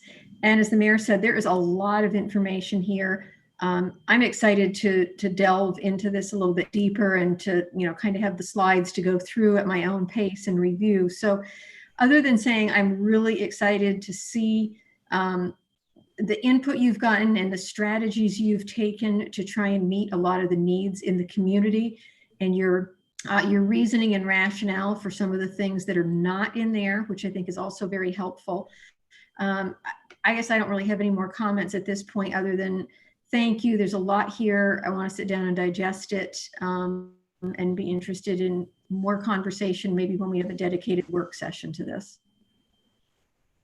Yes, I'll try to keep my comments brief too, given the time constraints. But I would say clearly one of the big moves that I think we're being asked to consider is the question of free fares. And I have to say I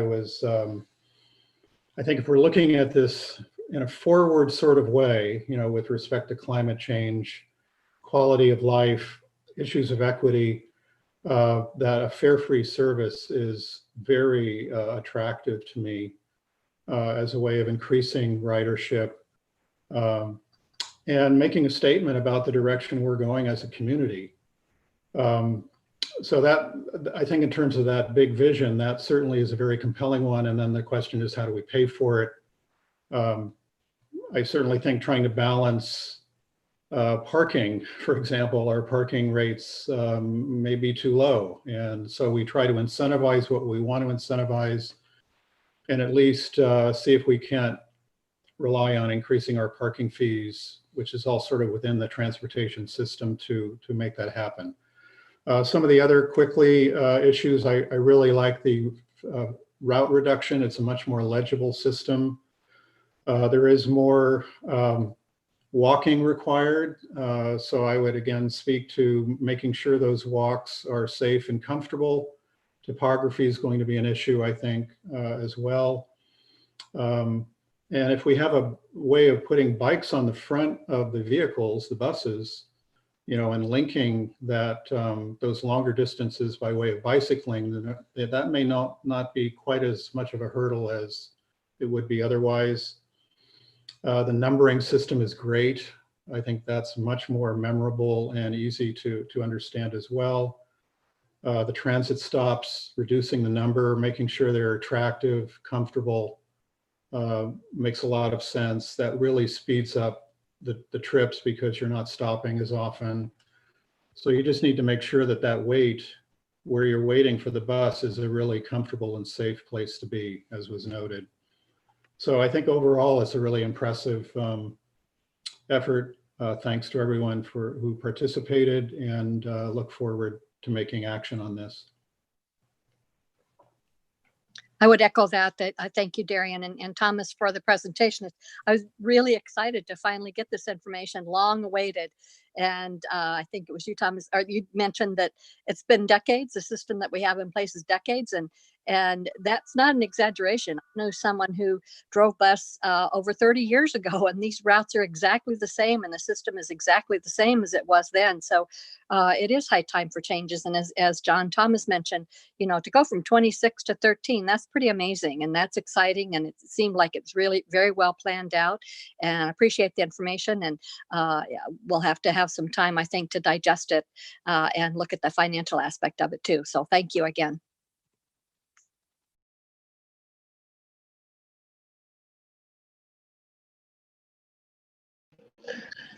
I really think, first, yeah, this is really amazing and great work, hard work. I don't know how you do all this, it's a lot. Thank you for beating the time. I guess this is took like your entire time. You seem like you were very busy to put all this data together. You know, my only concern is, of course, great job putting this out. Yes, I'm gonna echo everything other people said about how it's amazing putting this together.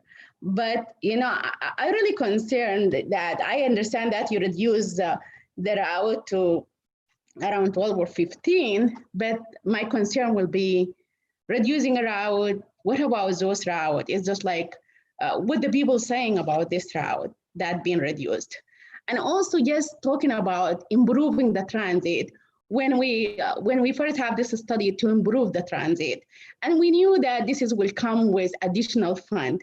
To improve something, that means to put more fund into it, which is right now, I think what I understood, even though most of the presentation, my internet was out, I did not hear it very well, but my understanding from my meeting with the city manager and the mayor, that there is, you know, we using the same budget, just to using the same budget to improve the transit. I guess using the same budget is never going to improve it the way that we want, because when we say when I add Sunday service, that's money. When we say we want more like evening service, that's additional money. And when we say we want like to add more route, this is money too. I understand that we increase the frequency, but we are making people left out. I guess the survey mentioned that there's a lot of people want Sunday services because those the low-income people who need the services. After our people who work after hour, people who really want to have two jobs, one in the evening, one is the low-income people. And they don't, most likely they don't have a car. And I guess here in the city, we don't want to encourage people for the climate action brand to drive cars, even if they have. So I understand the budget is not enough. I understand we need, from the calculation I caught, is like 1.5 million to add late services, Sunday services, and improve Saturday services. Around 1.5 more, if I can catch it right. And also, you know, just like adding the route that has been eliminated, I don't want to talk too much about that, but I want to hear from people. I hope the people that they knew the route will be eliminated, they have to come out and tell us, is this something really going to be difficult? And is this route was really a lot of people was using it? I hope they can come out and speak about that. But for me, I think this is great, as you know, like this, but we need Sunday services. We need Saturday services. Those people like improving Saturday services and adding late services. Those, the most important, who low-income people always ask about it. And I think that's one of the things that when we asked for this study, those was the main thing that we asked for. I hope as a council to think, I know that you guys are just waiting for our directions. You will do wherever the council come from. Nothing against you all, but I'm really saying that council should think about those three things: late services, Sunday services, Saturday services. Who those people? Low income, people of color, Black people, and we are doing Black Lives Matter now. Hopefully, you guys think about this. Thank you. Darian and Thomas, I just want to do maybe a quick clarification on the words that are being used. And I know I used it, I said reduced, but I think it more clear would be that they're consolidated. They're being consolidated, the routes. You're not truly eliminating any routes as such, but consolidating them. So there aren't going to be any routes that will no longer be serviced. Is that correct? Yeah, so that's correct, Pauline. So really the point was to take a deeper dive into neighborhoods that had multiple transit routes and look and see if multiple routes could be better served by a reduction in the number of routes, but really making one route that's better. And the perfect example of that is in South Iowa City, really. There are 3 routes. There's Broadway, there's Lakeside, and there's Cross Park, which only functions part of the day and has very low ridership. And I think it's because it's very confusing for people and they don't really understand where it goes. And both, as Thomas mentions, both of those routes are loop routes. So really people can get on the bus and then they have to go out of their way if they're heading towards downtown, for example, out of their way and then go back to the downtown. So really condensing the routes into one really strong route that provided direct out and back service on the same route. So it's very predictable. You know, as Thomas mentioned, you're going to get on the bus here, you're going to get off across the street at night. That was that's what we mean by reduction. So it's a reduction in number, but it's really a consolidation of service to a smaller and more effective number of routes. That's really is not my understanding. I hope you clarify this more to me, because what I understood from the city manager, I told you I was off and on during this, presentation. But what I understood that, from around 20 route become 12 and 15. And what the example that the city manager gave me when I asked him the question, he said, some people have to walk to go to that route that was close to them, but their route is no longer, the bus cannot come on that, but they have to walk like some distance so they can catch the bus on the other route. That's what my understanding. I don't know, you're using like some word that maybe is not clarifying exactly what you meant by that. Would you please explain? No, you're correct. So with the consolidation of routes, in certain neighborhoods, it will require that some people walk further to get to that one route. So if there were 3 routes that canvass the neighborhoods in a variety of different ways, and it's consolidated to one route, some people will have to walk further to get to that one consolidated route. That is correct. I wanted to give Councilor Weiner an opportunity before our time is up. So, I really appreciate the sort of the structure and the simplification of the routes. I've lived in a lot of cities, and this one has always seemed for our relatively small city, this has seemed like a really almost opaquely difficult situation.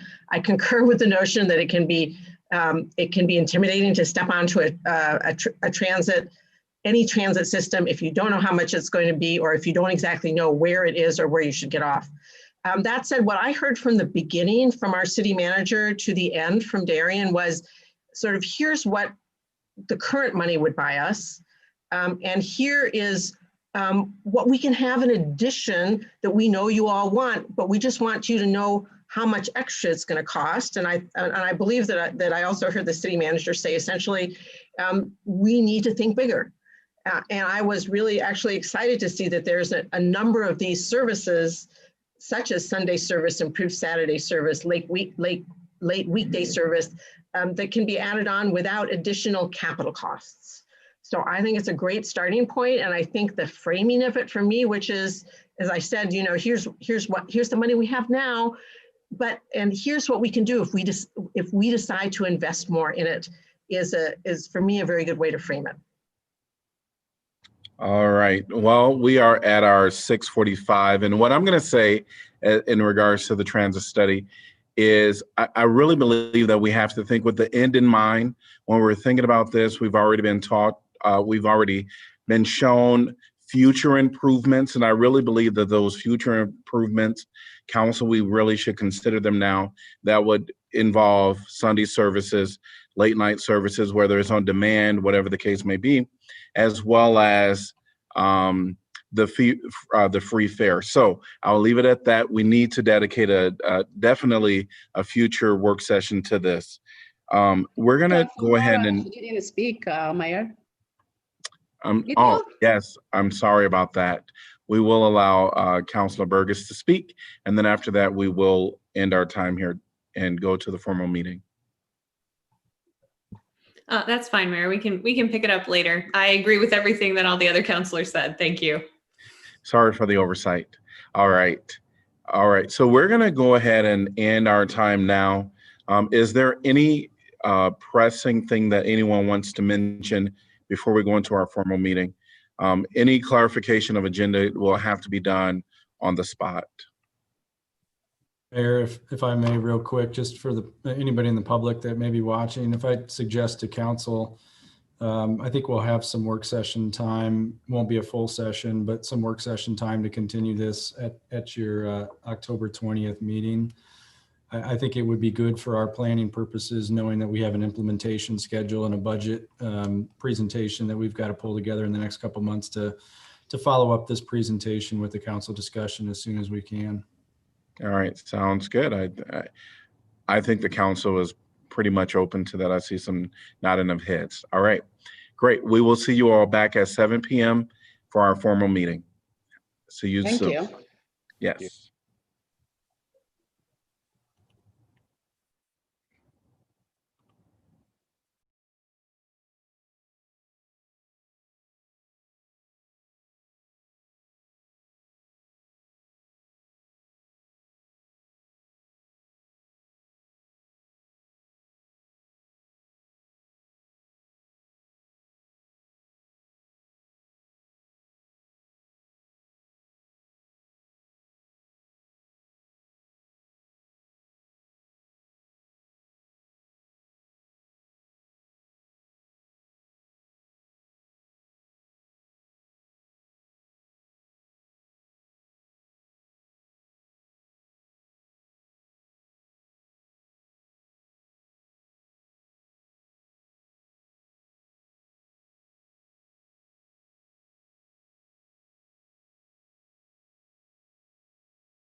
This is Lily with City Channel 4, just making sure the audio is working.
Just checking audio once more.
Good evening. It is 7 p.m. on the dot, but I am still looking for Counselor.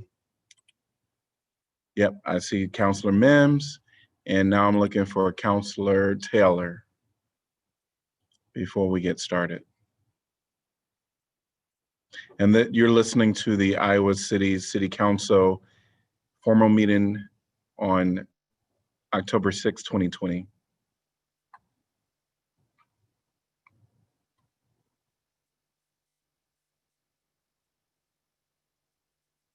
The joys of Zoom.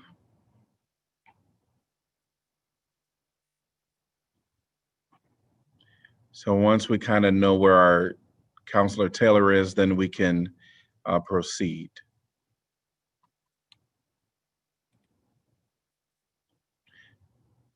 All right, she is chiming in, and I see our city manager as well as our city clerk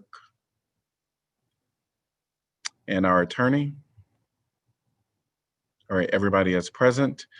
All right, I am welcoming everyone again to the City of Iowa City City Council meeting for October 6, 2020.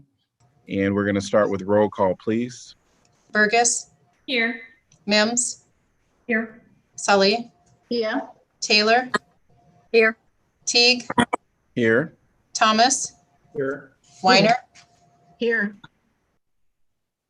All right. Well, welcome everyone. Fall is here.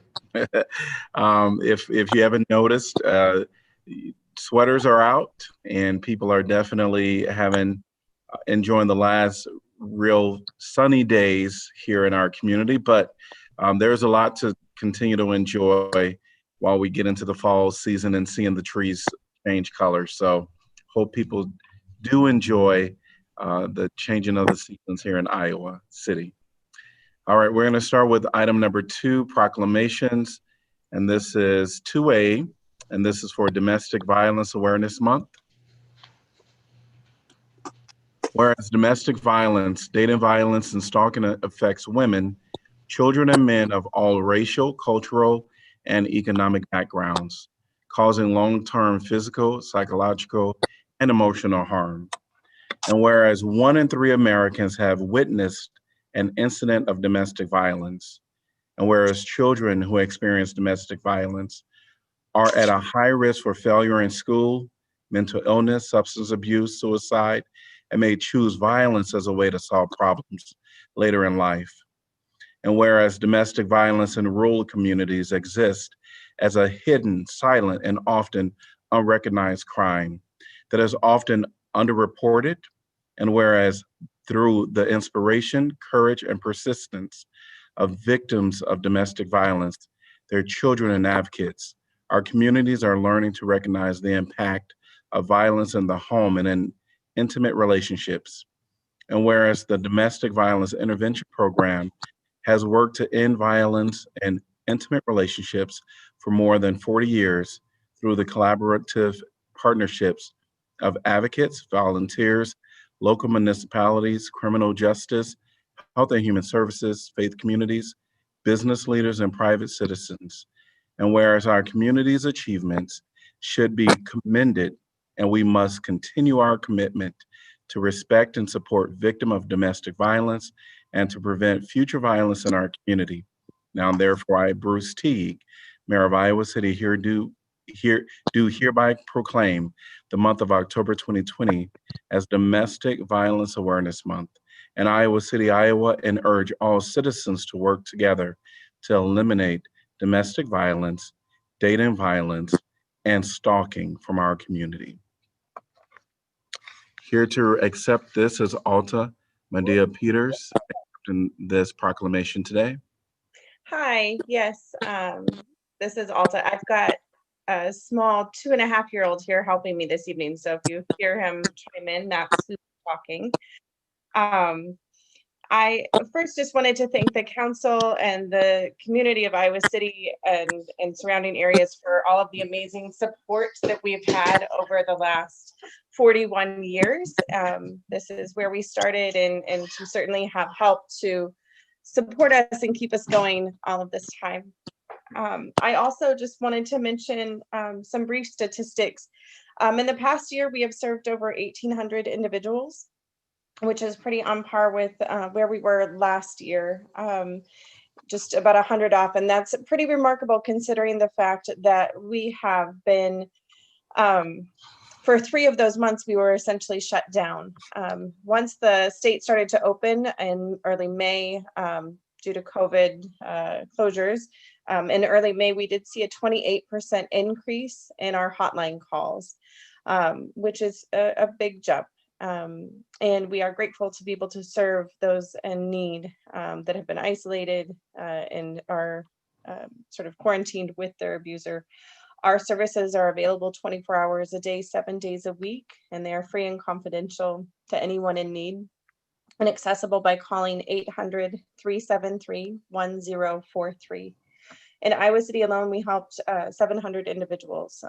And so we are grateful for your support. And the last sort of number I've been sharing as I've been doing these proclamations across our service region is that we have had a 96% of our clients have reported that they feel safer because of the work of our advocates. And to me, that is a number that is just absolutely wonderful to share. It speaks to the skills that our advocates have in problem solving and safety planning, as well as the just the work of the victim survivors and reaching out and getting resources they need. So I wanted to open it up to answer any questions that you all might have for us at this time.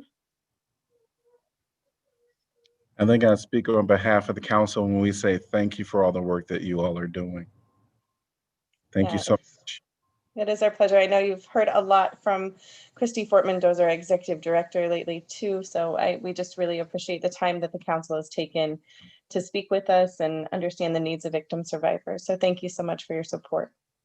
Thank you. Item 2B is Indigenous Peoples Day. Whereas the city of Iowa City recognizes that the indigenous people of the lands, which will later become known as the Americans, have occupied these lands since their immemorial and continue to play a vital role in the development of local communities and the nation. And whereas the city recognizes the fact that Iowa City is built upon the homelands and villages of indigenous people of this region, without whom the building of the city would not have been possible. And whereas the city is dedicated to opposing systemic racism towards indigenous people, which perpetuates high rates of poverty and income inequality and exacerbating disproportionate health, education, and social crises. And whereas Indigenous Peoples Day was first proposed in 1977 by a delegation of Native nations to the United Nations sponsored International Conference on Discrimination Against the Indigenous Peoples population in the Americas. And whereas the cities strongly support that Indigenous Peoples Day shall be an opportunity to celebrate the thriving cultures and values of the indigenous people of the region. And whereas the city encourages all residents to acknowledge the historic sacrifices of indigenous people and recognize their contributions to the emergence and development of the city, the state, the nation, the free world, and the global economy. And whereas the city strongly encourages schools to include the teaching of indigenous people's history in its curriculum and encourages other businesses, organizations, and institutions to recognize Indigenous People Day. Now, therefore, I, Bruce Teague, Mayor of Iowa City, do hereby proclaim October 12th, 2020 as Indigenous Peoples Day in Iowa City. And to accept this proclamation today is Joe Coulter. Welcome, Joe. Miigwech, thank you in my native language. I appreciate very much Mayor Teague and the City Council for this proclamation of Indigenous Peoples Day. We will actually celebrate Indigenous Peoples Day on October the 12th, which is next Monday. I would also like to say that your proclamation very much is a acknowledgement of the indigenous people, the native people who are here in Iowa. Even the state itself is named after the Iowa tribe or nation. So I am very appreciative of this opportunity to speak with you and want to say in my Potawatomi language, Gitche Miigwech. Great, thanks. Thank you, Joe. And item 2C is LGBTQ History Month. Whereas in 1994, Rodney Wilson, a Missouri high school teacher and the first openly gay public school teacher in Missouri, believed a month should be dedicated to the celebration and teaching of gay and lesbian history, and gathered other teachers and community leaders. They selected October because public schools are in session and existing traditions such as Coming Out Day and the first and second LGBT marches on Washington were in October. And whereas LGBTQ History Month has been endorsed by GLAAD, the Human Rights Campaign, the National Gay and Lesbian Task Force, the National Education Association, and other national organizations. In 2006, Equality Forum assumed the responsibility for providing content, promotion, and resources for LGBTQ History Month. And whereas LGBTQ History Month is an annual month-long observation of lesbian, gay, bisexual, and transgender history, and the history of the gay rights and related civic rights movement. The LGBT community is the only community worldwide that is not taught its history at home, in public schools or in religious institutions. LGBTQ History Month provides role models, builds community, and makes the civil rights statement about the extraordinary national and international contributions of LGBTQ persons. And whereas this past Thursday marked the beginning of the 26th annual celebration of LGBTQ History Month, a time dedicated to recognizing important moments in the history of lesbian, gay, bisexual, and transgender people. This October is set to remind both the LGBTQ and wider communities of the important roles LGBTQ people have taken in creating the social, legal, and political worlds we live in today. Iowa City Pride and the Iowa City Human Rights Commission encourages all community members to use this opportunity to explore the place of LGBTQ people in society and the change they are making in their communities. Now, therefore, I, Bruce Teague, Mayor of Iowa City, do hereby proclaim the month of October 2020 as LGBTQ History Month in Iowa City. And accepting this proclamation is my good friend, Tony, who is our current chair of the Iowa City Pride. Welcome, Tony. Thank you, guys. I just want to thank the city, council, Human Rights Campaign Commission for reaching out to us about this. This is a very important month, a very important time right now, especially with the pandemic and not having our annual Pride Festival or March, and with certain rights currently being possibly taken away. So I think now is a great time to really honor the history and honor the people who paved the way for us to continue this fight. So I'm really excited to show you guys what we have coming up here in the next month or two with some new Pride events and stuff like that. So I just thank the city and thank everyone there for encouraging us and being there for us. Thank you, Tony. All right. We are going into our consent calendar and we're looking at items 3 through 8. Could I get a motion to approve consent calendar as amended? So moved, Taylor. Second, Saleh. All right.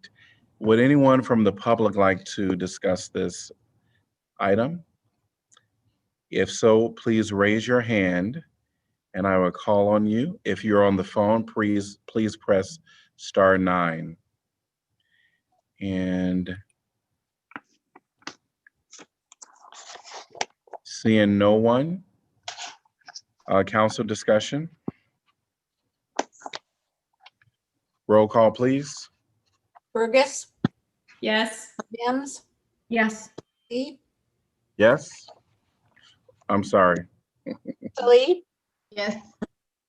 Taylor. Yes. Teague, Yes. Thomas, Yes. Weiner. Yes. Motion passes 7-0. All right. Item number 9. This is a time where it's community comment, and anyone from the community that would like to address council during this time, please raise your hand and I will call upon you. If you're on the phone, please press *9. And this is an opportunity to address anything that is not on the formal agenda. And I'm going to go to David. Please welcome David. Thank you very much, Mayor. Thank you, Council. And I just want to start by saying thanks to Council and everybody who was there for the listening posts. I felt like those have been really, really helpful these last few weeks. And thanks to Councilor Mims. I think you were the one a few weeks ago who really pushed that together and made the scheduling on that happen really quickly. So thank you for that. You know, I think we've seen pretty broad community support for a cahoots type model as we're talking about policing changes, especially from the first listening post. I thought we had pretty broad community support for that. And this support includes a model that does not include police response for calls that are relating to nonviolent offenses. So I think we've seen over these listening posts that not just community support, but also local professionals are supportive of that model. Further, we have a lot of research that supports that model. There's organizations like NAMI and the American Psychiatric Association. And if you saw in the email that I sent you all, for anyone listening in the public, I think it's on page 197 of the very large handout where I have some references and links that show that even CIT International, which is the group that provides the modeling for training our police force. The police force have been holding this model up as sort of the gold standard that shows they get the 40 hours of training for crisis intervention. Even CIT International says that the best practices is to not include police in these types of responses. So as we see such broad support for this, I have to ask, like, well, what more proof do we need? You know, we have the support, we have the local professionals and the infrastructure who have the experience and the desire to do this type of work. So from my perspective, it seems like a matter of political will to give those local professionals the funding that they need to do this work in an efficient way. Secondly, just to respond to what went through during last meeting, I'm just personally a little bit disappointed with the way council pushed through the proposal for the TRC that didn't have any power. I talked a couple times in the weeks prior about some of the other research out there from the United Nations and other folks who warned against setting up a TRC that does not have enough power because truth does not always lead to reconciliation. IFR even proposed some language in there that there should be systemic and reparative changes that come as a result of the commission, and that language was taken out. So I'm not sure why council took that out, and it's disappointing to see that language was removed. It seems less interested in systemic change that way. And finally, just want to offer support behind what Councillor Thomas proposed at the beginning of September. I think that was the September 1st meeting y'all had. And his ideas for making meaningful change toward investment in traffic infrastructure. You know, Iowa City has a pretty terrible reputation relative to the rest of the nation in disproportionate minority contact. So implementing some of those changes that Councillor Thomas has brought forth, and y'all are considering, I hope, for the December budget proposals that you're talking about for 2021, IFR is fully supportive of these changes and understanding that if we can create streets that police themselves and traffic infrastructure that polices itself, then we'll have less need for traffic police to be the ones using their discretion to make those stops. And I think we've seen, given the record of disproportionate minority contact, that even after years and years of anti-bias training, that training has obviously failed. It doesn't work for our police force because we still have those very poor records. So this is an example of something that we can be imaginative with, be creative with, and sort of change the system and implement something that doesn't require that police discretion, which has failed us in the past. Thank you very much. Thank you, David. And we're going to go to Missy. Welcome, Missy. Hi, thank you for having me. I wanted to thank the council for your time and to talk to you all about the Neighborhood Nest program that I'm a co-chair of. The NEST stands for Nurturing Every Student Together Safely. The concept of the Neighborhood Nest was born out of a concern of the academic gap widening as the Iowa City Community School District began revealing aspects of their Return to Learn plan. A group of community members, nonprofits, and representation from the school district came together to address 3 specific needs: childcare, academic supports, and social emotional well-being, with the intention of each nest focusing on the unique needs of each specific neighborhood. In 6 short weeks, 4 pilot nests were set up to coincide with the start of the school year, addressing these needs. Dream City, 4 Cs, Open Heartland, and United Action for Youth all opened their pilot programs the first week of school. Since the start of school and our transition to hybrid learning, some of our nests have shifted how things looked at the beginning and some of our focus, but we do remain focused on addressing the needs of our most at-risk students and families. We hold weekly meetings with the school district administration and school board members to address the on-the-ground issues that we see daily in our nests and work with them to figure out how to quickly problem solve these issues. We're working with businesses and city governments, including the City of Iowa City, to address space, funding, and infrastructure. Additionally, we hold informational meetings on how to begin nests and where the need is, which currently is everywhere. We currently have 10 neighborhood nests within the Iowa City Community School District, with 2 more hopefully to come online within the next month. We continue to work closely with the Iowa City Community School District student family advocates, the homeless liaison, and the youth and family development coordinator to assess need, and are continually looking for volunteers and others to set up their own nests in their own neighborhoods. And I just wanted to take the time to introduce you formally to the Neighborhood Nest concept and to throw it over to my other co-chair, Megan Alter, who is on the call as well, to talk about another aspect. Thank you, Missy.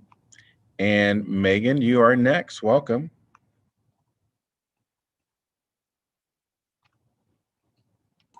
Sorry, I had to unmute myself. Can you hear me? Yes. Excellent. Well, thank you so much for your time, and it's wonderful to see all of your faces. So to take up where Missy left off, we have learned so very much in a really short amount of time. And it's been incredibly productive, but also pretty daunting. Part of our mission now is to figure out ways that municipalities and the various community aspects can come together to help solve for problems that existed pre-COVID. It's just a matter that COVID has revealed a lot of infrastructure issues and everyday problems that are facing our families and our students, and that goes beyond the educational system. And really what Missy and I have been talking about, and along with many other people, is a real recognition that overall we as a community, not just Iowa City, but writ large, have over-relied on our educational system to do a lot of community work. And so in propping up, in standing up these nests, we have found these issues to be sort of put under the microscope. And so one of the things that we're very committed to is that this was to be a short-term help. Well, COVID isn't going away. We really see this as extending through the year, but then also what do we do to help continue to put pieces in place for families and students in need? What we have found is that food instability remains huge. How to get food to families, that is honestly edible. How to work through the digital divide with different families, whether there are language barriers or simply just a lack of understanding or familiarity with technology. Internet connectivity is a huge issue. We have to have more people who can get access to it.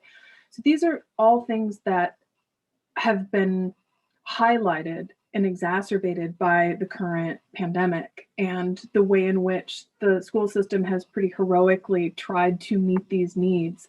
But it's putting such a strain on a system that wasn't built to do that, to do all of that work.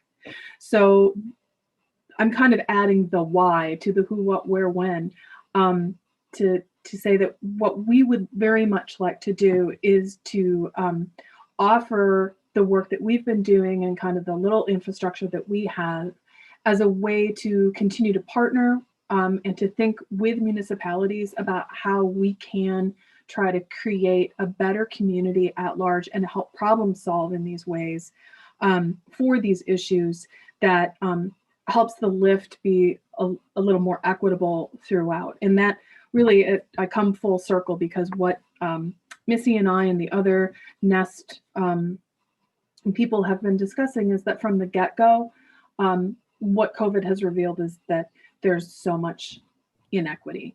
And so we feel very strongly that this is the perfect time to be talking about this and what can we do to collaborate further to help solve for people who have felt that they do not have a voice or do not have the tools for success. And we would like to partner and to continue to talk with you about ways that we can try to make this a community issue.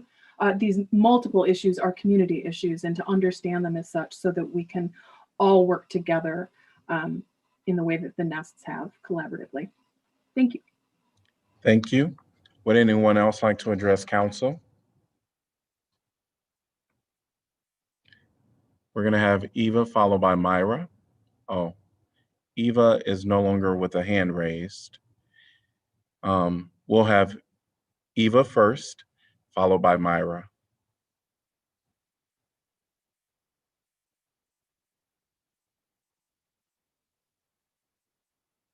Okay, Eva has disappeared again. Hi, I'm here. Sorry. Can you hear me? Yes, hello. Hello, everyone. And I'd like to thank the mayor and the council for hosting this listening session. And really, I would just like to echo what David said. 911 calls. I agree wholeheartedly that with the abundance of support from the community, the academics that are studying this issue, and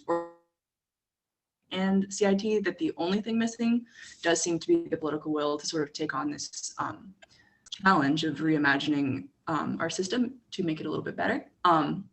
I do feel that our current model is a waste of the utility of our mental health professionals in this town, of which there is an abundance. And it's just logically armed person to try to help the unhoused or those experiencing overdoses or threatening suicide or any of the other various nonviolent issues the police are currently responsible for, instead of a person with years and years of training and very specific experience helping people in these exact same situations. So I just wanted to voice my support for the Iowa Freedom Riders on that proposal.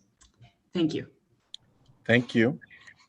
And we're going to go to Mayra, followed by Sarah. And everybody's doing so good keeping their comments between 3 to 5 minutes. So just a reminder that is a part of what we ask. All right. Welcome, Myra. Hi, can you hear me now? Yes. Great. So I just wanted to quickly talk about some of the work that we've also been doing and some of the things that we've noticed especially during the pandemic here.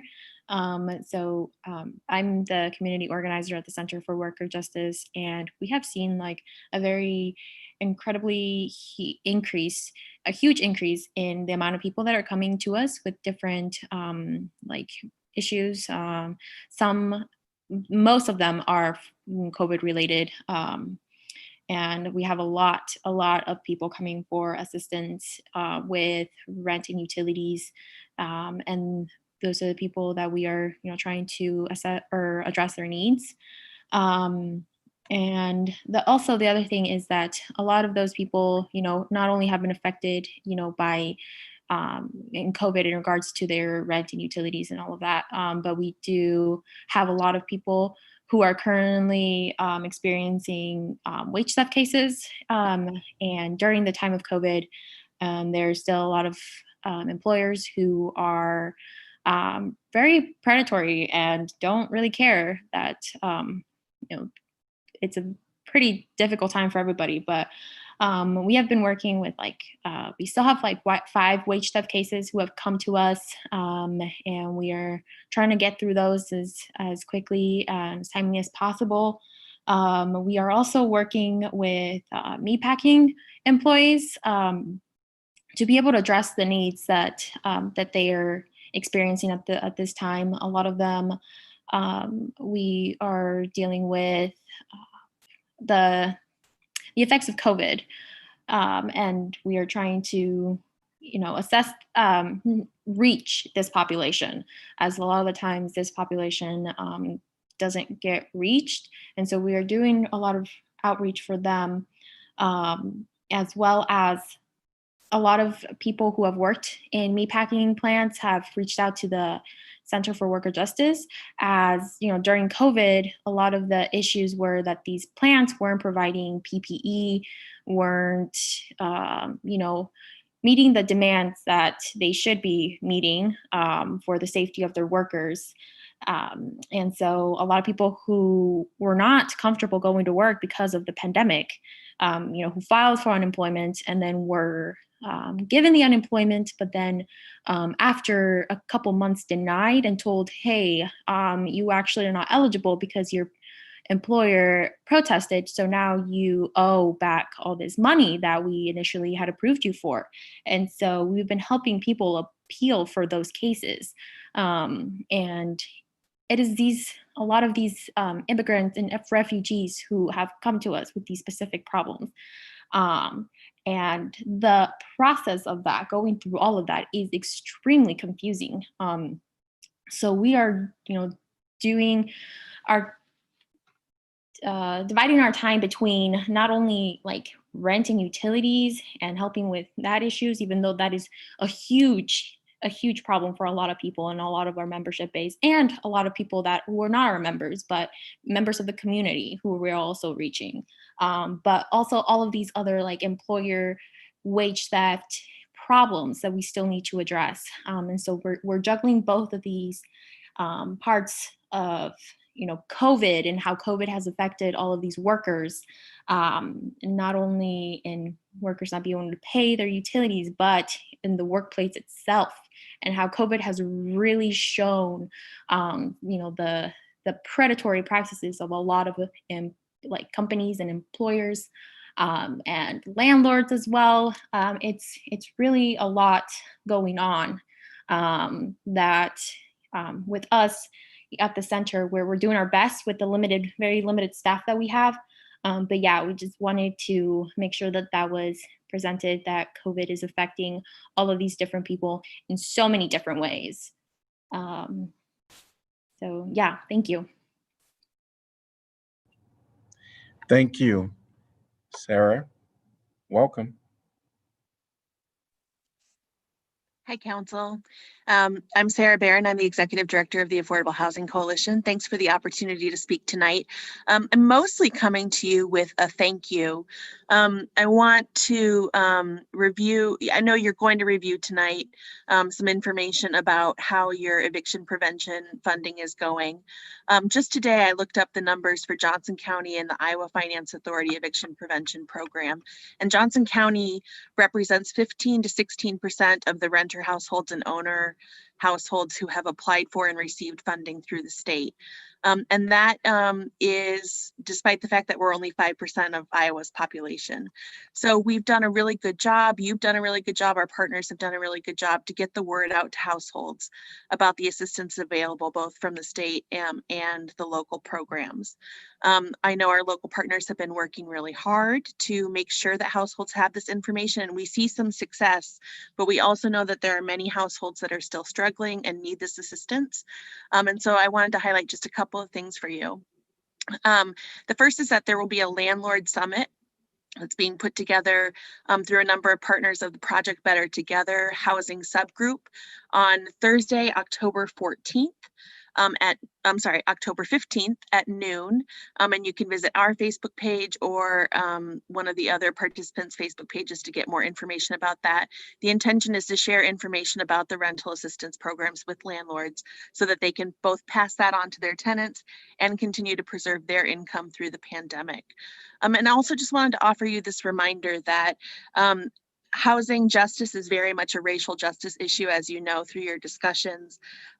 In April, the data that was collected showed that 61% of Hispanic Americans and 44% of Black Americans said that they or someone in their household had experienced a job or wage loss due to coronavirus, which is much higher percentage than that of white Americans even. And so as we're thinking about targeting this assistance for rents and mortgage, while we know that many in our community are impacted by it, every step that you take toward keeping people stably housed is also a step towards your racial justice goals. And I want to thank you for your concentrated efforts and keeping people in Johnson County safely housed through the pandemic and beyond. Thanks very much. Thank you, Sarah. Would anyone else like to address council?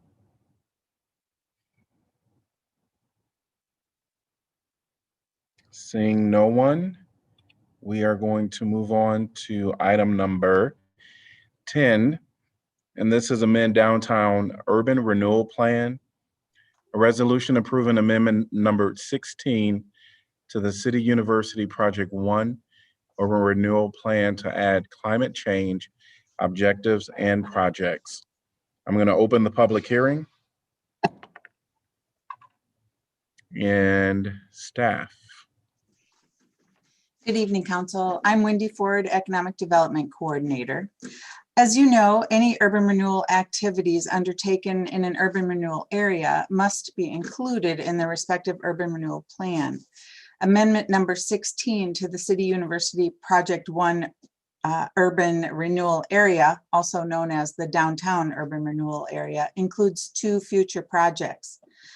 One, a redevelopment project on the south side of the 100 block of East College Street and an energy efficiency incentive program for commercial properties located within that urban renewal area. It is important to note that the amendment to the plan does not constitute the approval of the projects listed within the plan.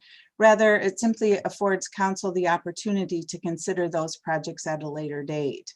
And a little background on both.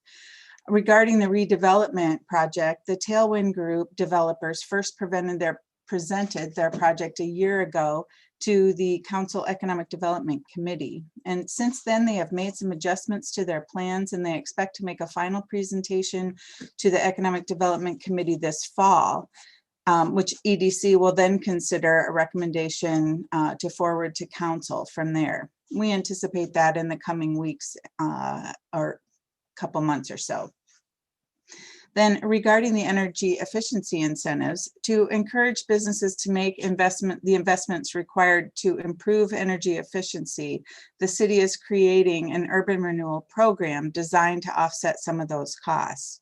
Applicants would be eligible for up to 50% match for eligible energy efficiency improvements, similar to what we set up in the 3 industrial areas in August or so. And how to pay for each of those? Well, tax increment generated from taxes paid by property owners in the urban renewal area would be used for both projects. The commercial users would apply for the funds for their energy efficiency projects, and the projects would be vetted by professionals or contractors in the industry. And then we would enter into agreements with those users for those funds. For the private redevelopment project, they would be required to generate their own TIF increment through the increased valuation on the property to be eligible for TIF rebates.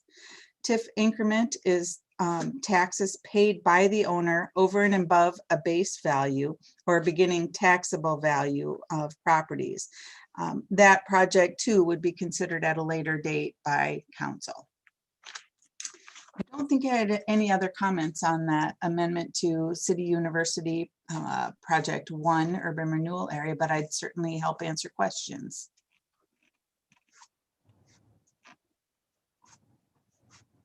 I don't hear any questions for you. All right. Is there anyone from the public that would like to address this topic? If so, please raise your hand and I will call on you.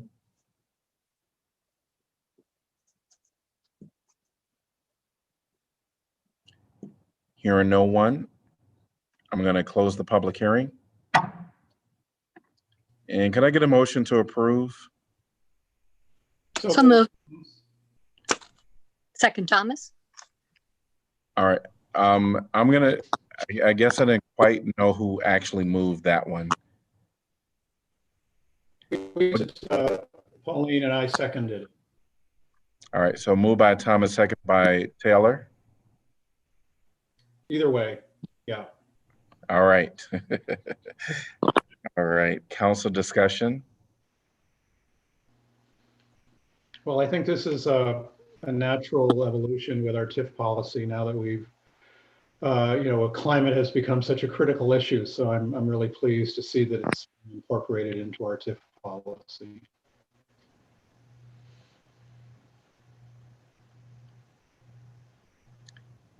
Hearing no other comments. Roll call, please. Mims, Yes. Salee, Yes. Taylor, Yes. Teague, Yes. Thomas, Yes. Weiner, Yes. Burgess. Yes. Motion passes 7-0. Item number 11, amend water collection ordinance fiscal year 20. Ordinance amending Title 3, City Finances, Taxation and Fees, Chapter 4, Schedule of Fees, Rates, Charges, Bonds, Fines, and Penalties.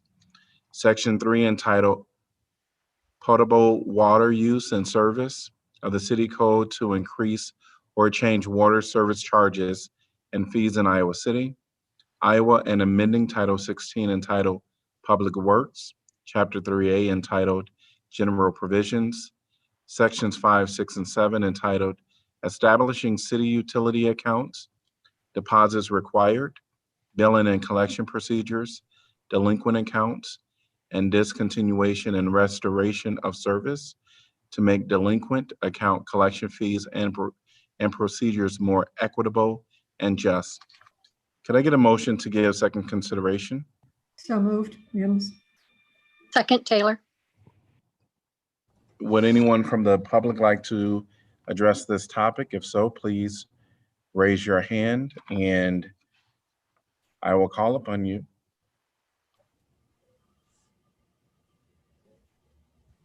Seeing no one, council discussion.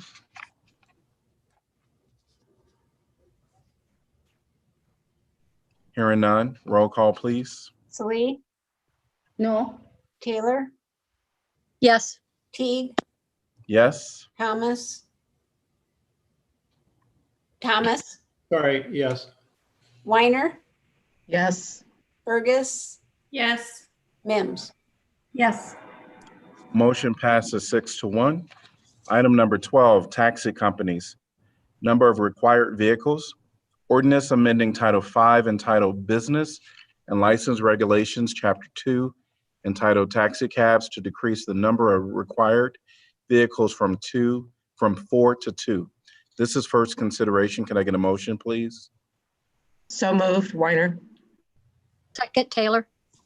All right, and presentation by staff. Hi, so this ordinance is by council direction. There was a request from one of the current cab companies to change the minimum requirement for vehicles from 4 down to 2. Council had asked for some history, which we discussed at the September 15th work session. And with the changes that have kind of evolved over the years with the business renewal process, switching to once a year, and then with the TNC companies like Uber and Lyft, the number of pop-up companies, which used to be a concern during like football season, have dropped dramatically. And then with the survey of larger cities showed the majority of them don't have a minimum requirement. So currently we have 2 companies, Big Ten, which has 2 vehicles, which is acceptable due to the mayor's order with the suspension of the requirement of 4 cabs. And then we have Yellow Cab, which has 17 vehicles. I'd be happy to answer any questions.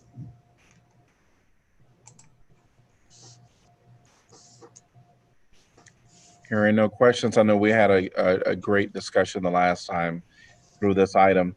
Would anyone from the public like to address this topic? If so, please raise your hand and I'll call upon you.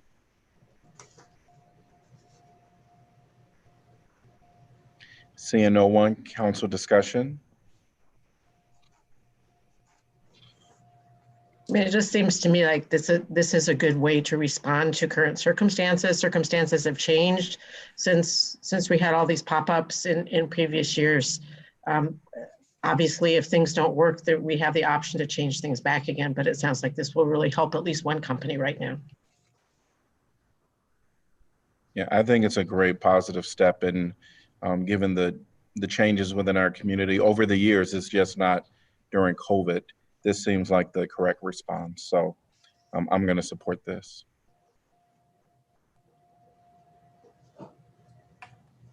Hearing no other comments, roll call, please. Taylor, Yes. Teague, Yes. Thomas, Yes. Weiner, Yes. Burgess, Yes. Mims, Yes. Salee. Yes. Motion passes 7-0. Item number 13, short-term rentals. Ordinance amending Title 17 entitled Building and Housing, Chapter 5 entitled Housing Code to provide rental permit requirements for short-term rental properties. This is first consideration. Could I get a motion, please? So moved, Mazat Saleh. So moved, Mims. All right, and staff presentation. Just turning my camera on. This is Eleanor Dilk, City Attorney. So this ordinance change is necessary because of state legislation that regulates or prohibits cities from regulating short-term rentals, Airbnbs, et cetera. We can continue to regulate them from a health and safety perspective and a nuisance perspective, but we just can't charge a rental permit fee. So essentially what this ordinance does is applies all our other health and safety standards that we apply to other rentals and except for the fee. Okay. Any questions for Eleanor? Hearing none, would anyone from the public like to address this topic? If so, please raise your hand.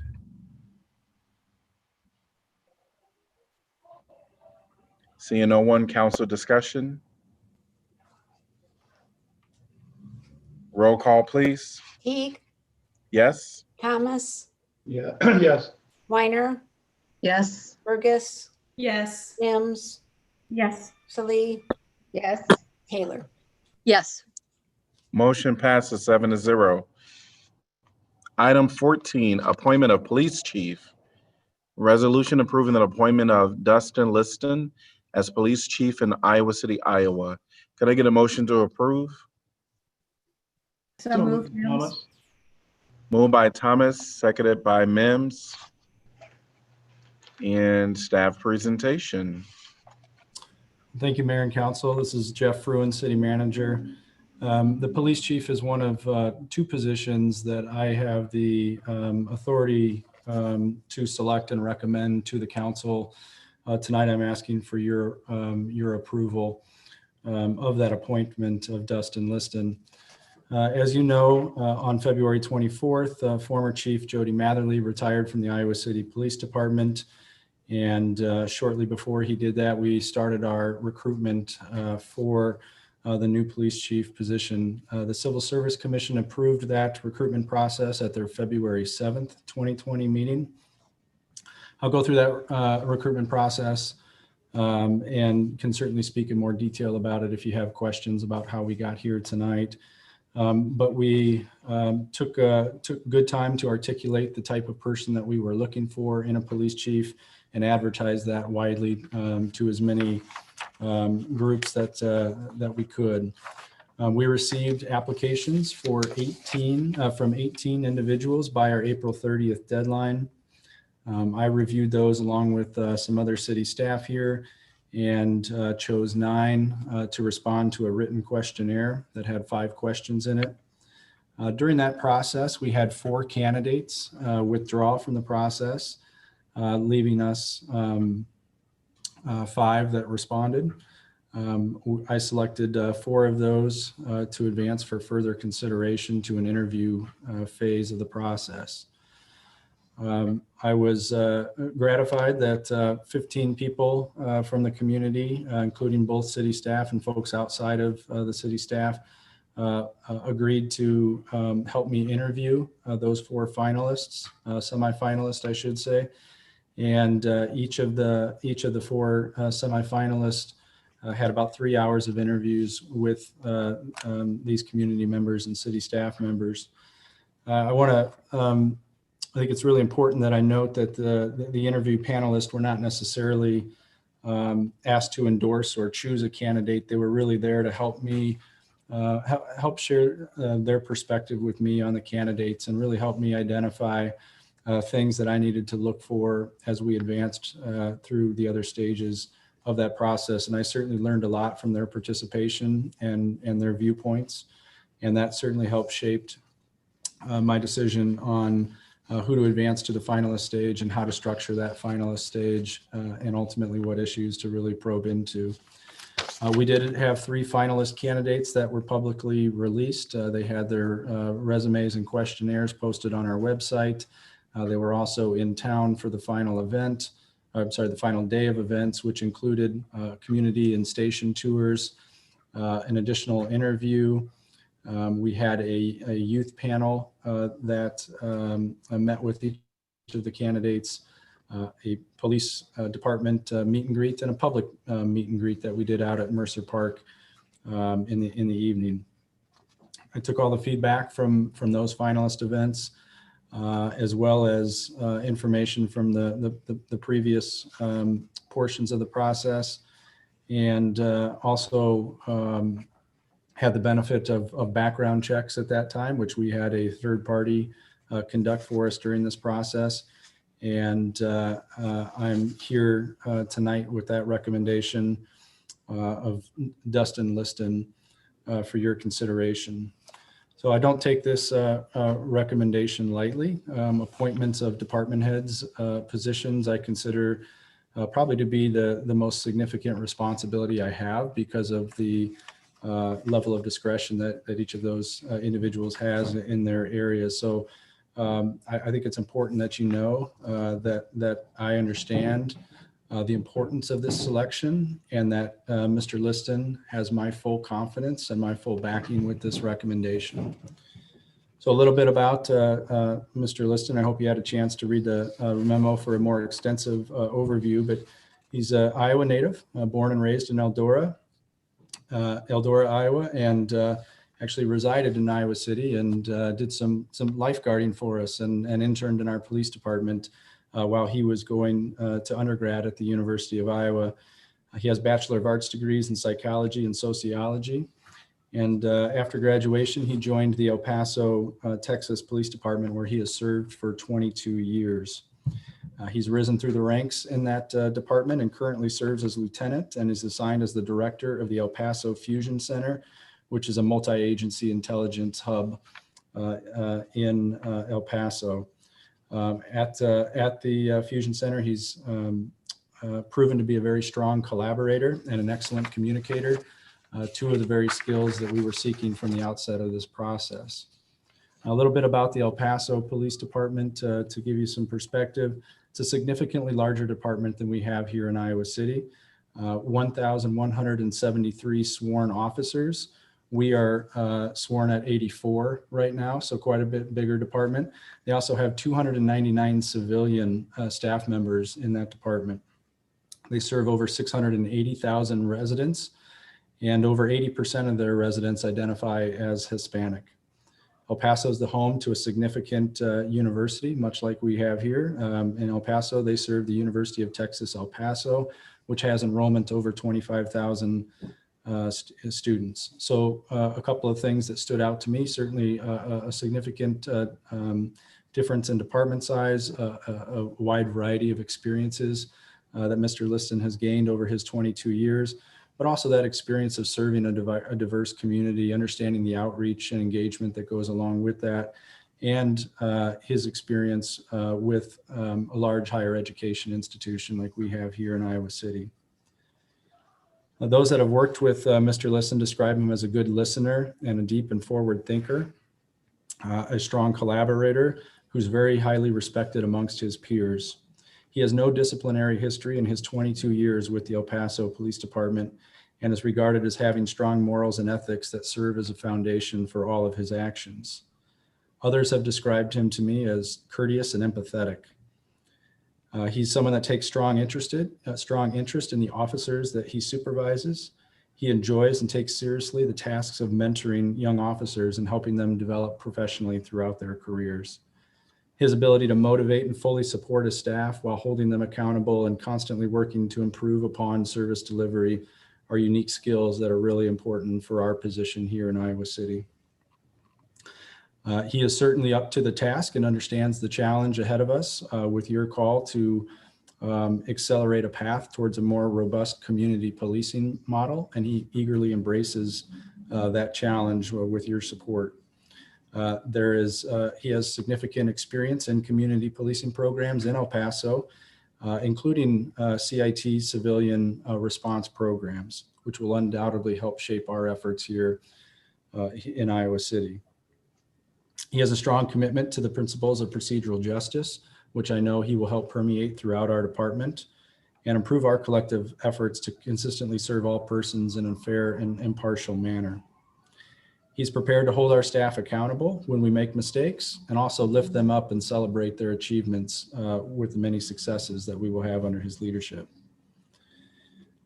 I take a great comfort in knowing that he is coming home to Iowa and that he already has a strong stake in this community, and he has a deep passion for Iowa City and the University of Iowa. He's going to really enjoy the support from a strong and talented department that we have here, who are ready to embrace him and what he will bring to this leadership position. I look forward to what the police department will be able to do under his leadership. We have an extremely strong foundation here at the Iowa City Police Department. We have a heck of a lot to be proud of, but we also understand the challenge that we're hearing from the community to, again, accelerate that path towards community policing. So it is without hesitation, it's with a lot of excitement and enthusiasm that I ask you for your support in approving Dustin Liston as our next police chief.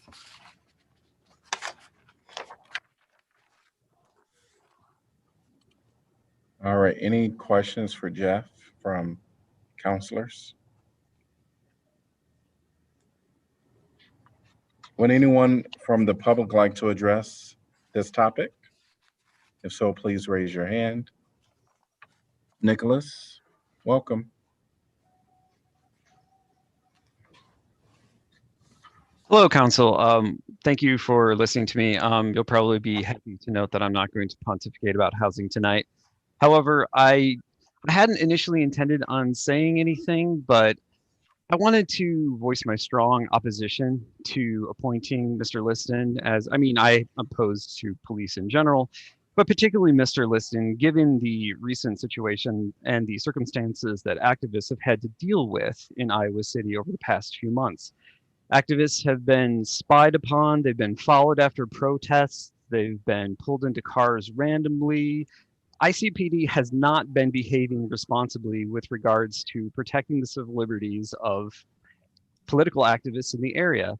And the reason why it's distressing that Mr. Liston has been recommended by the city manager is precisely because he used to run a fusion center.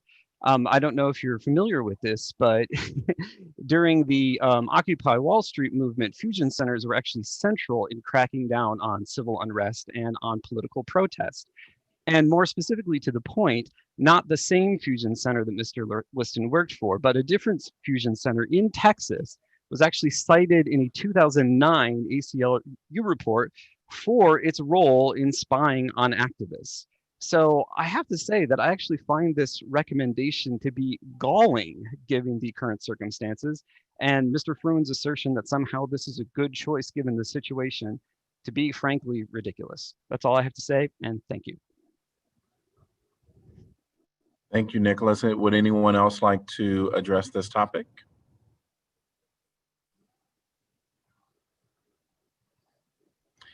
Hearing from no one. Council discussion. Well, I would like to thank Jeff and certainly all the community members who participated in the interviews and gave Jeff their input in terms of who they felt, what they felt about each of the candidates to help him in terms of his decision. I know this is not a time that we get in discussion with the public, but I must say some of the allegations that Nicholas just made are certainly nothing that I have heard or I guess would question the validity of some of those in terms of police dragging people into cars in Iowa City. And that disturbs me when we start having these allegations with no real evidence. And I think I would support Jeff's comments that we have, I think, a very good police department here. We have improvements and changes to make. I look forward to having Mr. Liston here as our new police chief to help lead that. And just the additional, I guess, comment that I think we will move forward with those things.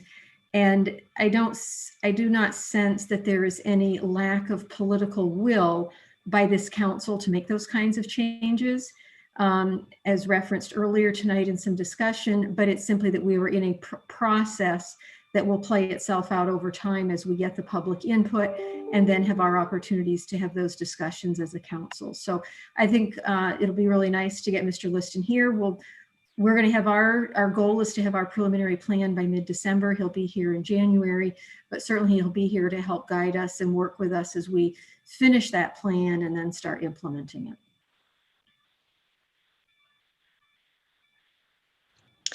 I agree. Nothing about these fusion centers, and so certainly there is nothing of that nature in this area, and also did not know about or had heard or seen proof that citizens were being dragged into cars, etc.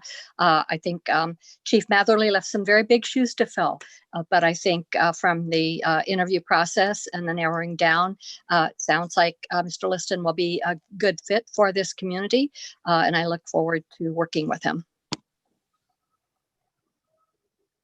So I sat in on the youth panel, and a lot of the youth who were on there were very enthusiastic about him. I just wanted to add a little bit of perspective, which is El Paso, it does not just have a very high Hispanic population. It is a border city.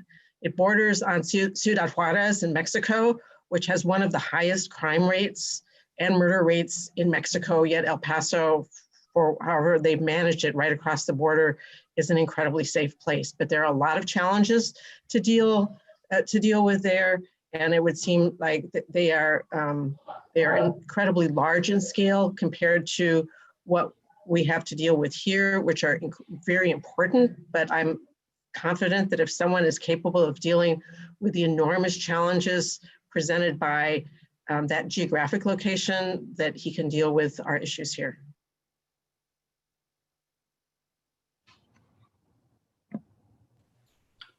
I just want to thank everyone who participated in this process. As Jeff described it, it was a very intensive process with lots of steps involved with it, engaging all aspects of our community. So, it certainly lends itself to feeling comfortable that the decision Jeff made has been vetted throughout the community. And it seems like an opportune time. We are going through this evaluation of how we can make positive changes to our police department. So making the change at this moment seems opportune and a great opportunity for a new police chief to come on board.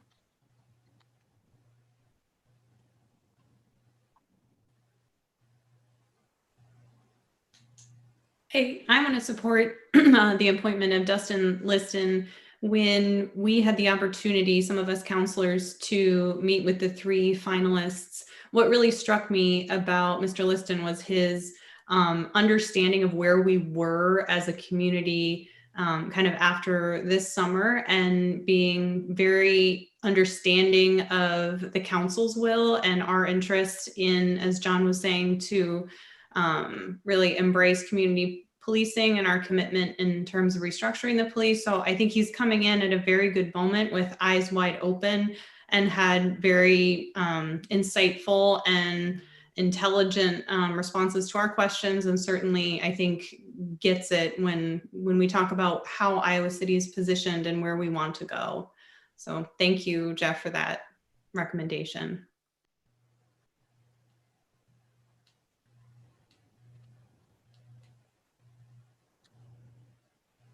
This role is so critical when we're talking about the police chief, and given the times that we're in as a community, Iowa City specific, I think it's critical that whoever we appoint as our police chief gets vetted from the community, and council also ensures that our position on how we want our police to look like, what our community want our police to look like, is expressed in who we appoint as police chief. And I am confident that Dustin Liston is that individual. And so thanks to our city manager, Jeff Fruin, who did some hard work, and he wasn't alone in making this decision. I really believe that our public, the staff that came together to kind of go through the applications. I know that our city attorney was a part of that process, as well as the initial group of people that were looking at the candidates and making suggestions.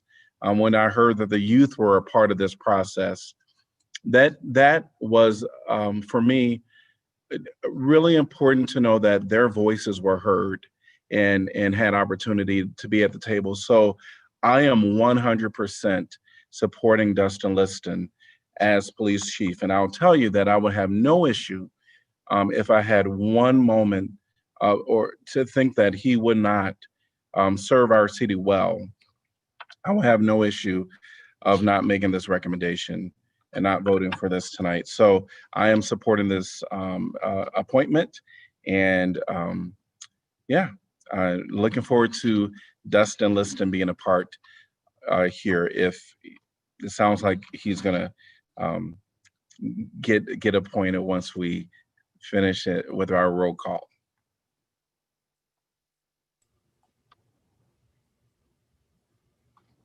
Hearing no other comments, roll call, please. Thomas, Yes. Weiner, Yes. Burgess, Yes. Mims, Yes. Salee, Yes. Taylor, Yes. Teague.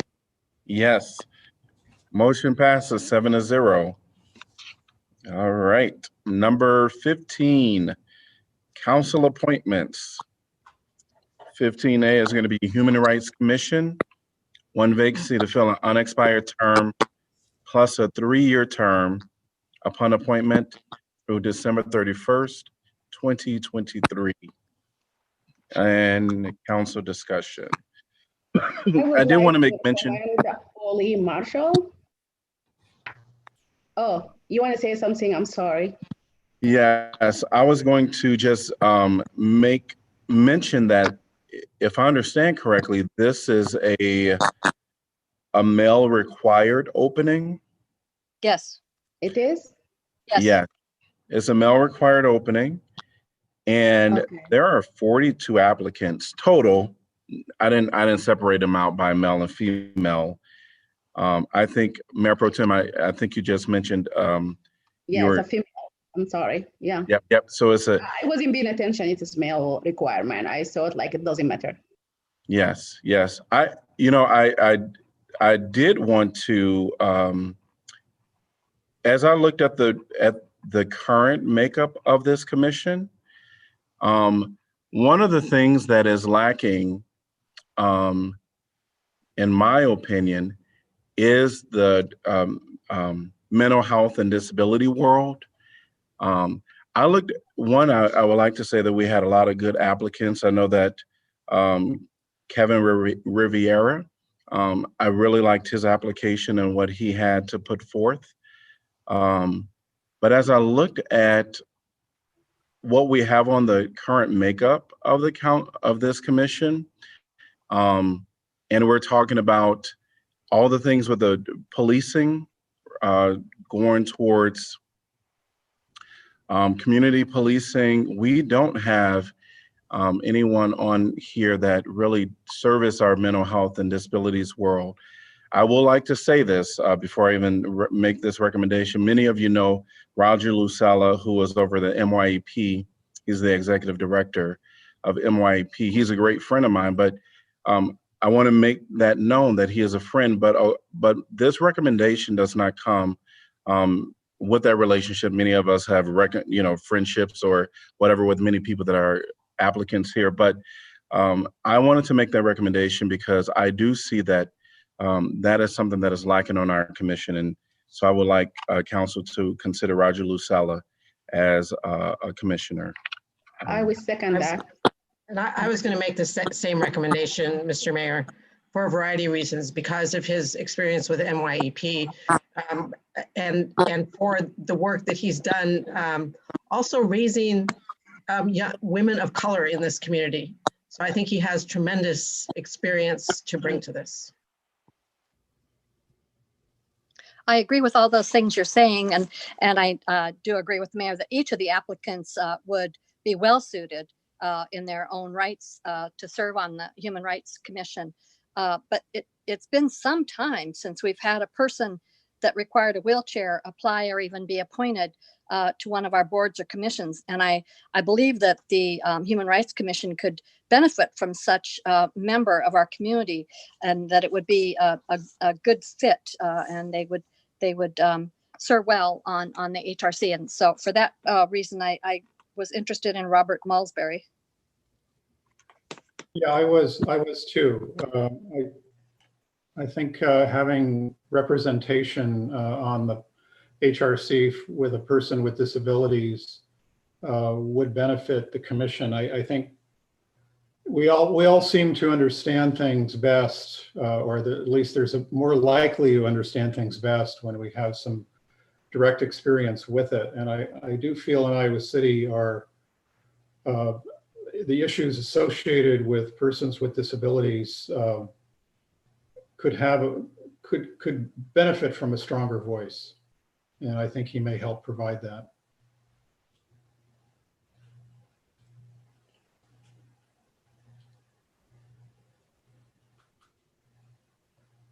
We have two recommendations so far on the floor: Robert Malsbury and Roger Lucella.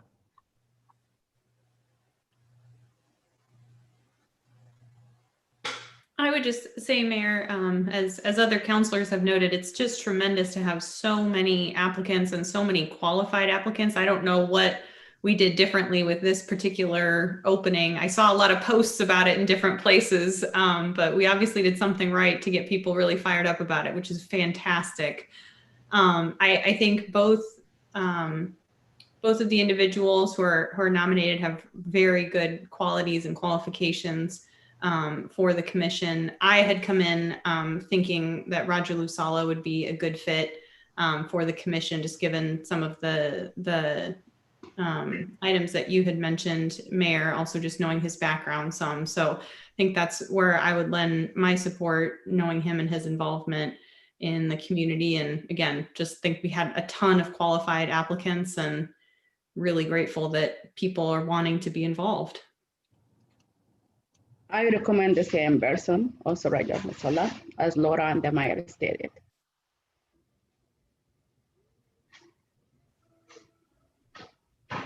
So we have 4 for Roger Lucella and 2 for Robert Mosberry. So we do have the majority for Roger Lucella. Do we want to continue discussion on this item at all? The one thing I did want to just make mention is related to how this process, how it's not easy for any of us to look through 42 applicants. And of course, this is a male opening. You know, as I was looking at, because I was going through and I was looking at a few of them, and I did mention Kevin Riviera as I was looking at his application. And so I saw that we had, as far as occupations already on the commission, a licensed psychologist, and wasn't exactly sure what the clinical research associate was related to, but we try to mix up the occupations a little bit as well, so that we have some diversity here from different points of view. But those individuals that did apply, we never know when we have other openings on the Human Rights Commission, which we do have 2 vacancies to fill coming up, which I'll mention here in a little bit. So there will be more opportunities for openings on the Human Rights Commission in the near future. We also have other boards and commissions that if people are interested in applying for, we would welcome you to some of those as well. Any other comments from council? Hearing none, it sounds like Roger Lucella we're going to appoint to the Human Rights Commission. So move. Moved by Saleh, Second. Mims. seconded by Mims, is what I think I heard. Roll call, please. Weiner, Yes. Burgess, Yes. Mims, Yes. Salee, Yes. Taylor, Yes. Teague, Yes. Thomas. Yes. Motion passes 7-0. Item number 16, announcement of vacancies new. Applicants must reside in Iowa City and be 18 years of age unless specific qualifications are stated. Ad hoc Truth and Reconciliation Commission, 9 vacancies, term effective upon appointment through June 30th, 2022. Airport Zoning Board of Adjustment, 1 vacancy to fill a 5-year term, January 1st through 2021 through December 31st, 2025. Board of Adjustment, 1 vacancy to fill a 5-year term, January 1st through December 31st, 2025. Board of Appeals, 1 vacancy to fill a 5-year term, January 1st, 2021 through December 31st, 2025. Climate Action Commission, 2 vacancies to fill a 3-year term, January 1, 2021 through December 31st, 2023.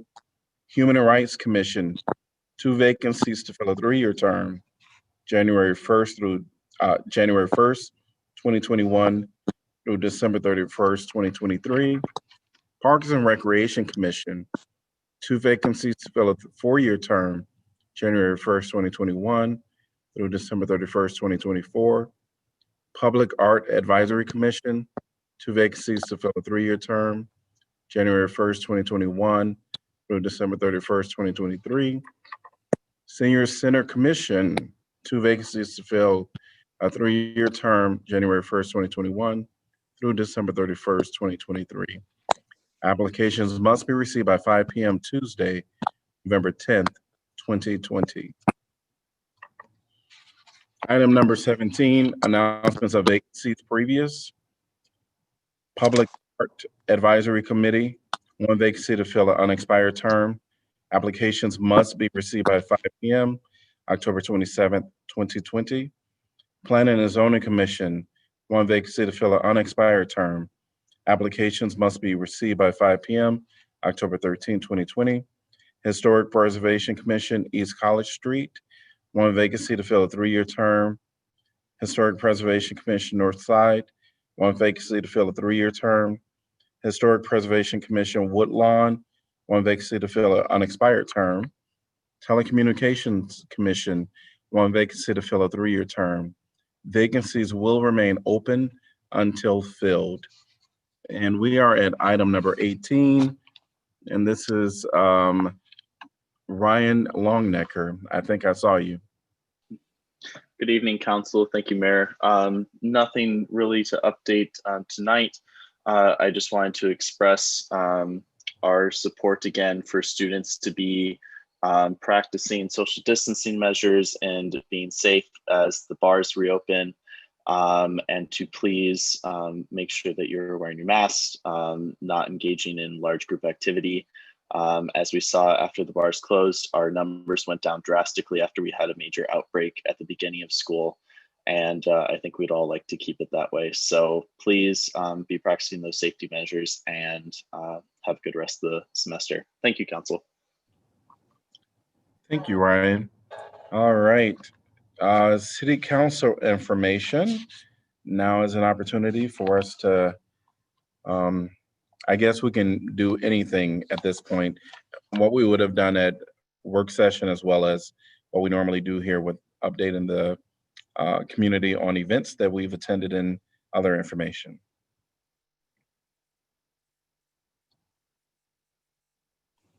I just have an upcoming event to mention and announce is the weekend of October 17th and 18th from 8 a.m. to 4 p.m., weather permitting, will be the second repair weekend to assist the residents of the Forest View Mobile Home Park. As you all might remember, as long ago as 4 years now, developers announced plans to build new affordable housing for the residents of Forest View. However, this development has yet to happen. And in the meantime, these residents have continued to live in their mobile homes, many of which are in urgent need of repairs in order to make it through yet another winter. This repair weekend is a joint project partnering the local carpenters union, the Iowa State Building and Construction Trades Council, the City of Iowa City, thank you, City, Forest View Tenants Association, and Center for Workers' Justice. But I would especially like to thank Royce Peterson and his union carpenters, Local 1260, for their major role with this project. If anyone would like to help out that weekend, it would be appreciated. No construction skills are necessary. They'll find something for you to do. You can just meet up out there at Forest View. Thanks. Great. So I'd like to piggyback off of what Ryan said. The bars are reopening. Please be safe. Please wear face covering. Please distance socially. Please do whatever you need to do to keep yourself and our community safe. Right now, Iowa's hospitalizations are the highest they have ever been for COVID. They're up 65% just since September 20th. So we cannot be complacent. We need everyone to keep our numbers reasonable here in Johnson County. And on a more upbeat note, please vote. Early voting has started. There is drive-through voting that the Johnson County Auditor's Office has in the parking lot in the parking structure next to the Health and Human Services building. And there are drop boxes at the admin building if you want to drop ballots there. Please vote. Please, if you can, attend the live meeting for the Center for Worker Justice at 12 noon on Friday. So you can hear how people struggle during this time and how the Center for Worker Justice doing amazing job of helping people of this community, especially people of color and immigrants, with only 2 staff. Thank you. I'll just quickly mention on the subject of transportation, which we talked about earlier tonight. On the 23rd of September at our MPOJC meeting, we discussed the plan as it stands now for providing light rail service between downtown Iowa City and North Liberty. And it was a pretty interesting presentation. It certainly, I think, at least my impression is the response to it was receptive. It is, as it was explained in the presentation, a unique opportunity because this rail line is whole. Not much needs to be done in order to make it happen. And Crandic is interested in its transformation to a passenger rail system, which is also not always the case. So it's a interesting opportunity. Of course, it costs, as I recall, somewhere in the $40 million range, I think was the number, something like that, which was, as also explained, for what we would be getting.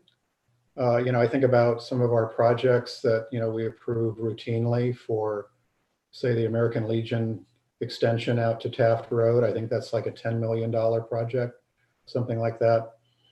So in relative terms, for a major piece of public transit infrastructure, the cost seems pretty reasonable. So anyway, there is going to be an effort to try to expand on the messaging on this particular project and make it more publicly known as we try to move forward and see what the reception is to the concept.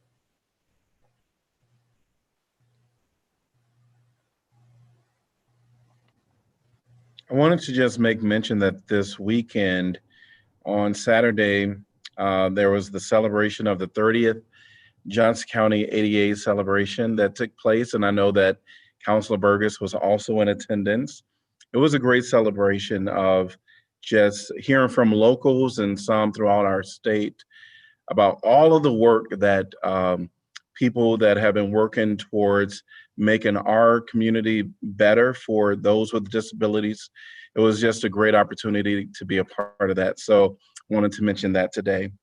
The other thing that I will mention is that tomorrow I get an opportunity to be in a Zoom meeting with our our city manager assistant, Rachel. We're going to be a part of the Mayor's Innovation Project. There is a live showcase that's going to be with other mayors across the states. And so we're going to be a part of that tomorrow at 3 p.m. And so I'll get an opportunity to hang out with Rachel for a little bit. That's all I wanted to mention today. I would just We had another one of our public input sessions last night. Councilors Thomas and Taylor were there with me. We were at Chauncey Swan. The primary focus of that one was on the homeless population. And so we had a good, reasonable participation from the community, given that our weather it was cooler last night than tonight, I think, although it wasn't bad last night. So it was a good opportunity to hear from people and get some input and questions. And so I'm glad to see that we've got those almost wrapped up as our weather cools off here, and we'll be interested to see some of the compiled data and ideas come from those sessions.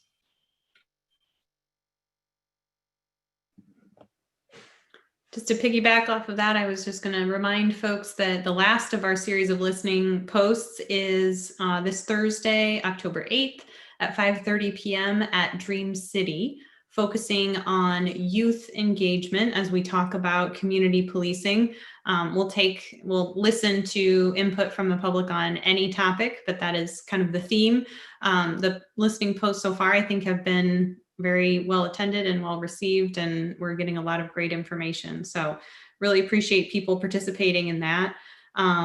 The UNESCO City of Literature Book Festival is happening virtually now through October 16th. So I encourage people to look online at the City of Literature's website or Facebook for programming that's happening with that. And then just wanted to plug the City of Iowa City's Climate Ambassador Program.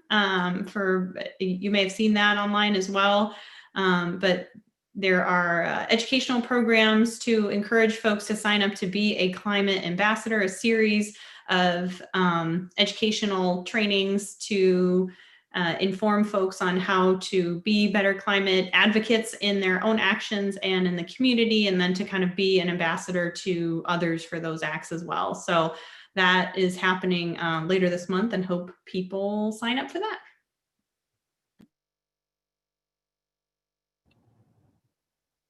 All right. Any other comments by counselors? Well, we'll be back. We're going to go back into our work session in a little bit. So, all right. From our city manager, any comments from you? Nothing tonight, Mayor. Our assistant city manager, Ashley. Councilor Burgess mentioned the ambassador program. I'm glad she did. Another program that's pretty new, we just put out a press release yesterday about our new tree planting program called Root for Trees. Got the opportunity to talk with the mayor this afternoon on a community connection episode. And so people can look for that for more information, or they can go to our website, icgov.org/root4trees. We've already got a very healthy interest in the program, lots of applications to get a voucher for a discounted tree. The final thing I'll mention is, of course, the United States Census. They are still counting people in our community, and if at all at this point people have not responded, it is critical that they do so. We would very much appreciate taking 5 minutes to finish the census. So go to my2020census.gov. Thanks. Right. Our city attorney, Eleanor. Nothing from me, Mayor. Thank you. And our city clerk. Nothing, thank you. All right. Could I get a motion to adjourn if nothing more? We're gonna adjourn to our work session. Moved by Weiner. Second, Taylor. Seconded by Taylor. All in favor say aye. Aye. Any opposed? We are at the work session, returning to the work session. So earlier today at 5 p.m. we started our work session and we weren't able to get totally through it. And so we're back at our work session, just continuing the work session. So I think what where we kind of left off was definitely ending some comments to staff about the transportation study. And we're going to be meeting again. We're going to dedicate some time at our next work session to that topic, which will be, I believe it's the 20th of October. So we do welcome people to come back to listen in on that work session, and also reach out to counselors if you have any thoughts and comments. All right, we're going to go to the next item on our work session agenda, which is COVID-19. I do know that Councilor Weiner, I always count on it, was going to give some updates about COVID-19. Any other comments that people want to give related to COVID-19?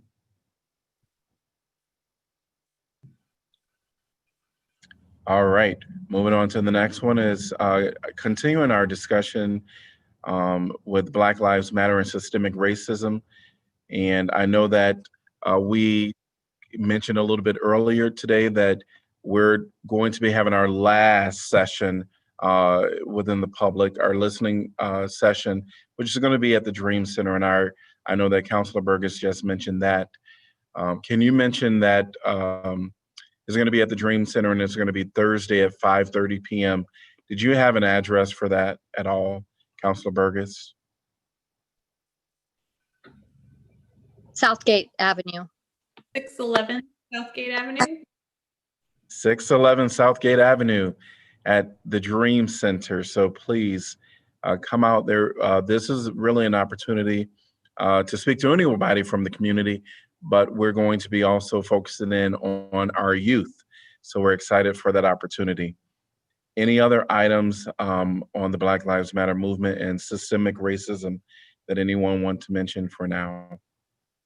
I would just mention that I hope that we get as robust a series of applicants for the Truth and Reconciliation Commission as we had for the Human Rights Commission. And that I look forward to seeing what the applications we have in the next month. I would agree. All right.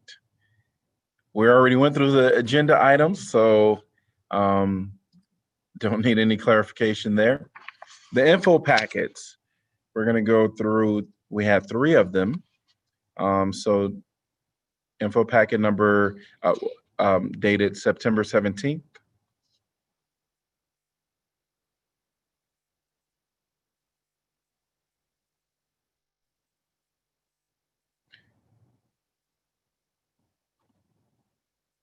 And then info packet September 24th.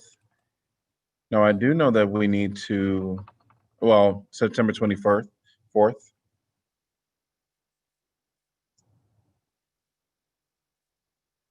And we'll get to items 1 and 2 listed below from the October 1st in a minute here.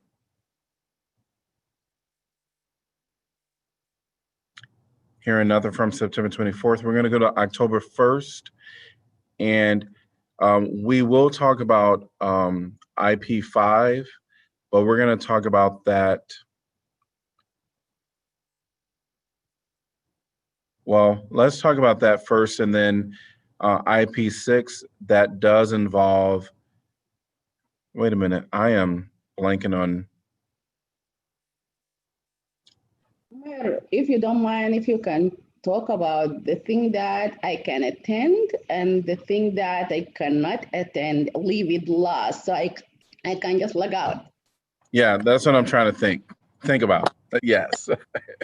That's item number 2, Mayor. All right, I was trying to figure out which one it was. All right, so then we'll do all but item number 2.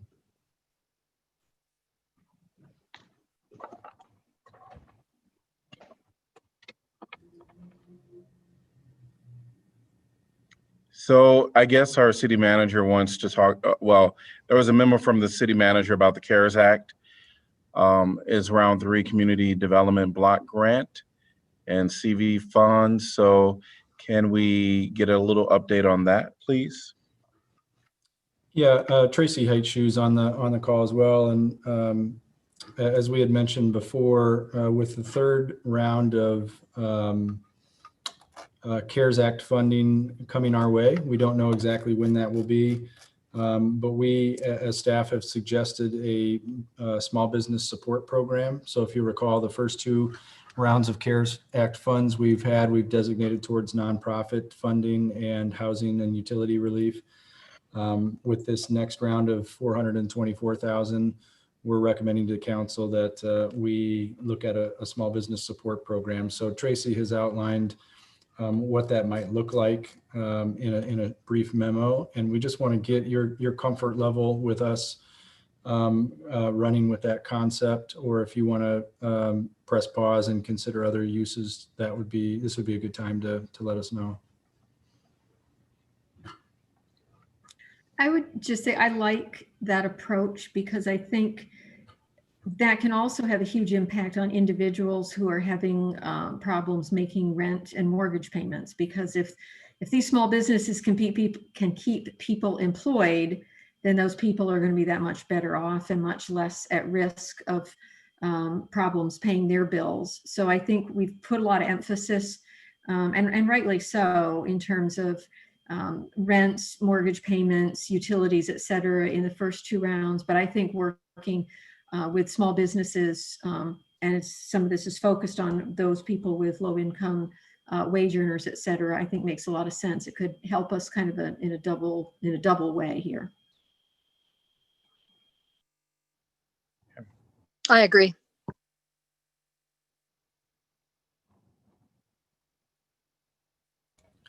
Tracy, is there any clarification that you need or questions that you need answered in order to proceed with this?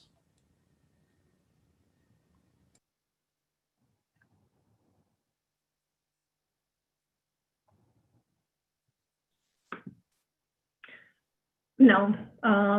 As long as council wants to support a small business assistance program, we will work on the administration of that, who we partner with to administer it, and then the program parameters. once we develop that, we do have to do an annual action plan amendment.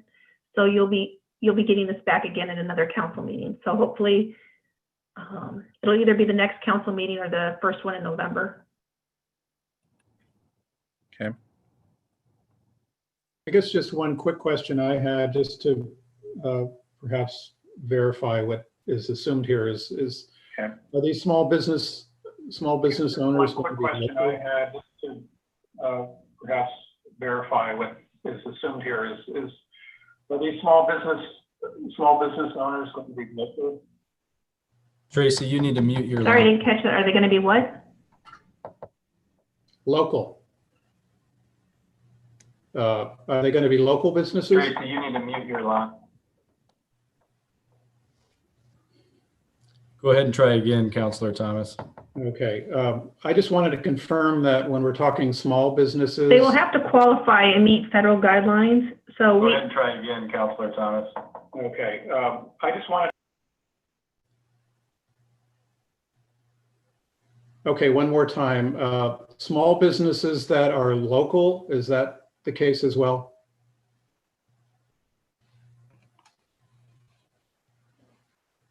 Businesses that are local, is that the case as well?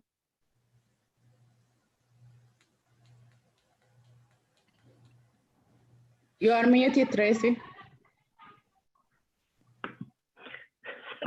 there's a delay, so I'm not sure when I should start talking or not. You are muted, Tracy.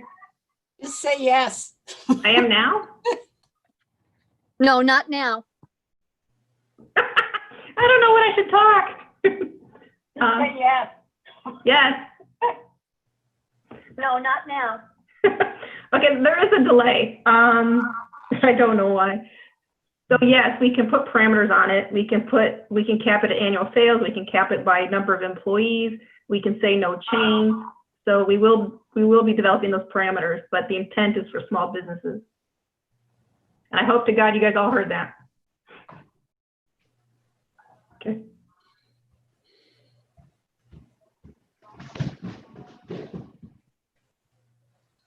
All right. Any other thoughts on that item? Any other items from October 1st outside of number 2, which is IP6? Here and now, we're going to excuse our Mayor Pro Tem. Unless you have something else you want to mention, Mayor Pro Tem. This is the last item, right? I don't have to come back, do I? Good night, no. everyone. Yes.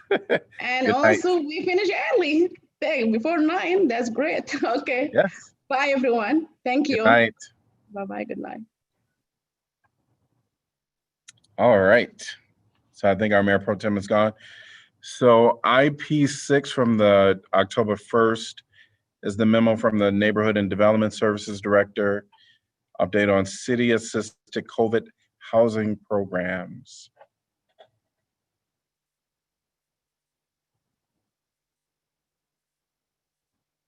So maybe Tracy, did you want to give us an update on that or no?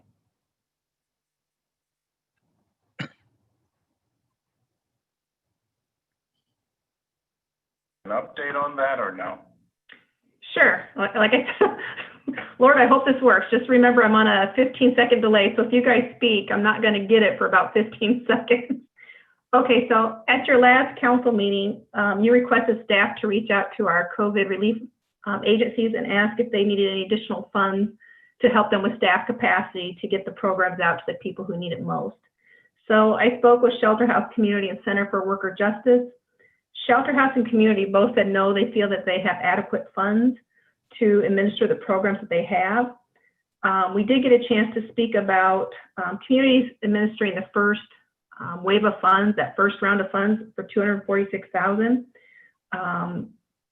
They've expressed an interest that when we renew the contract for $390,000, they won't be able to administer that just because they're in the process of hiring a new director of services, opening a larger second food bank site, in implementing new programming for their crisis intervention and mobile. They are working closely with Shelter House. And so they're going to work closely with Shelter House to spend the rest of the $246,000. And then Shelter House has requested to administer the second round of these funds, which staff fully supports. The state of Iowa has over $9 million in their first round emergency solutions grant. It's through the CARES Act, and Shelter House is the regional sponsor of those funds, and they'll be hiring additional housing case managers. So they'll have the capacity to administer that second round, and they feel they have sufficient administrative funds to do so. I did speak with Center for Worker Justice. They requested an additional $8,960 to employ a full-time staff member for about 14 weeks, starting as soon as possible, for services to get their needs out. Staff looked at it. Typically, we administer 10%, or we allow 10% of the programs for admin. We do allow up to 20% if there's special needs. We typically cap it at 20%. That's usually the HUD standard for admin. So what staff was looking at is if we don't increase our allocation, but we increase the amount of money that we're giving for admin activities up to 20% for the funds that they've already administered that first $25,000. So now for additional funds, if we give them that ability to go up to 20% admin, that would net them about, I believe it was an extra $7,500 to contribute to admin. And that would be standard for what we do with our programs. And it's that balance between how much goes to direct aid and how much is used for agencies for admin. So that was our recommendation. In fact, they're ready for their next allocation. They get up to $37,500. We're going to give that in 1/3 increments. So based on your guidance, we will process a check tomorrow for that additional $12,500. So it'll just be a question of, is if you want to give an additional $8,960, that puts them up above that 20% admin fee, or if you allow me to keep the same allocation but go up to 20%, switch that from 10 to 20. So that's what we needed your direction for tonight.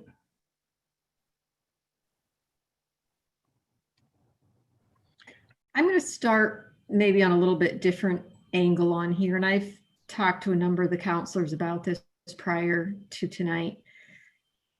I'm uncomfortable with how we have even gotten here. In my almost 11 years on council, I don't think I've ever been in a situation where I've had a fellow council member working for an agency, and particularly high level in an agency, and coming and asking council for money.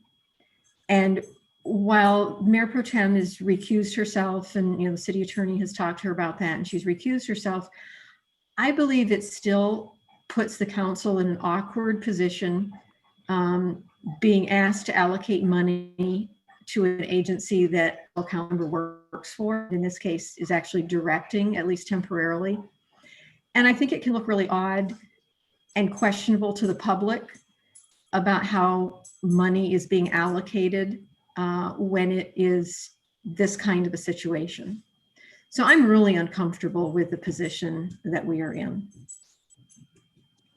And I think I want to respond to that a little bit. I hear what you're saying.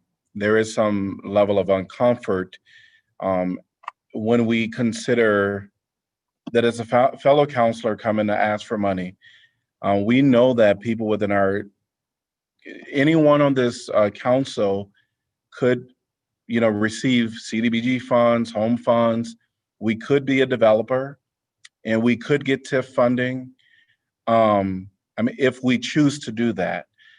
And there's nothing that says that we can't do that.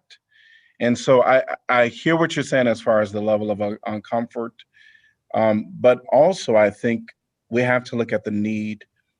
I think it's right to recognize her position, her role on council, how it's coming, her position with the agency.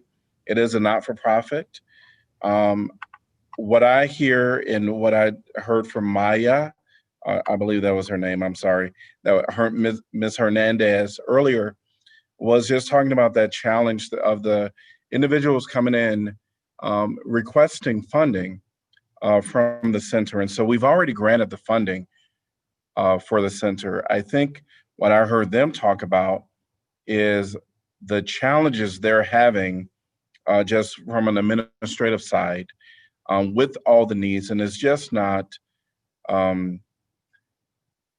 it is needing a rental check, but there's other things that have caused them to need that rental check that is still COVID-19 related to some degree. So I am comfortable, as Tracy mentioned, typically it's 10%. I think the max is 20%.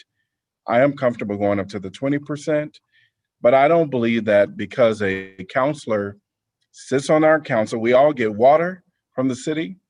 You know, we use services from the city and we pay for services from the city. And that's no different here, where we have a counselor on the city council and reaching out through her role or position, indirectly, directly, whatever the case may be, that is requesting services. So for me, the 20% I'm comfortable doing, and I would just encourage other counselors to look at the need, recognize the person, the mayor, the counselor's role, but look at the need that's being asked. I just want to slip in here for just a minute, Mayor, and just a clarification to what you were saying. With CDBG and home money, we could not do this because Mayor Pro Tem is in a decision-making position with respect to those funds, and the HUD conflict rules are quite strict. Because these are local funds, that's a possibility. Thank you for that clarification. I agree with Councillor Mims that this decision was just a little bit uncomfortable to make, since technically it was a request for funding for an organization in which a fellow council member plays a major role. However, I am very familiar with the work of CWJ and what they've done over the past few years to improve the lives of individuals in the community with the campaign to raise the county's minimum wage, the community ID program, wage theft cases, and support for the residents of Forest View. And so I'm sure that they are doing what they can to assist persons who don't qualify, those are the persons that we're looking at, I think, for them to help. They don't qualify for other COVID-19 financial assistance programs for one reason or another. Perhaps they're an immigrant and don't have adequate papers to qualify for federal programs. But I would like to see some data on the numbers they believe that they might yet anticipate that they would assist, because I have no doubt that there are a number of individuals that'll need their help. But I'm not sure whether it would require a full-time position for that, someone dedicated just to the cases related to COVID-19 financial concerns. So I agree with Tracy's recommendation about the 20%. I mean, we don't want to go above that. That's the standard, but not really in favor of the additional $89.60.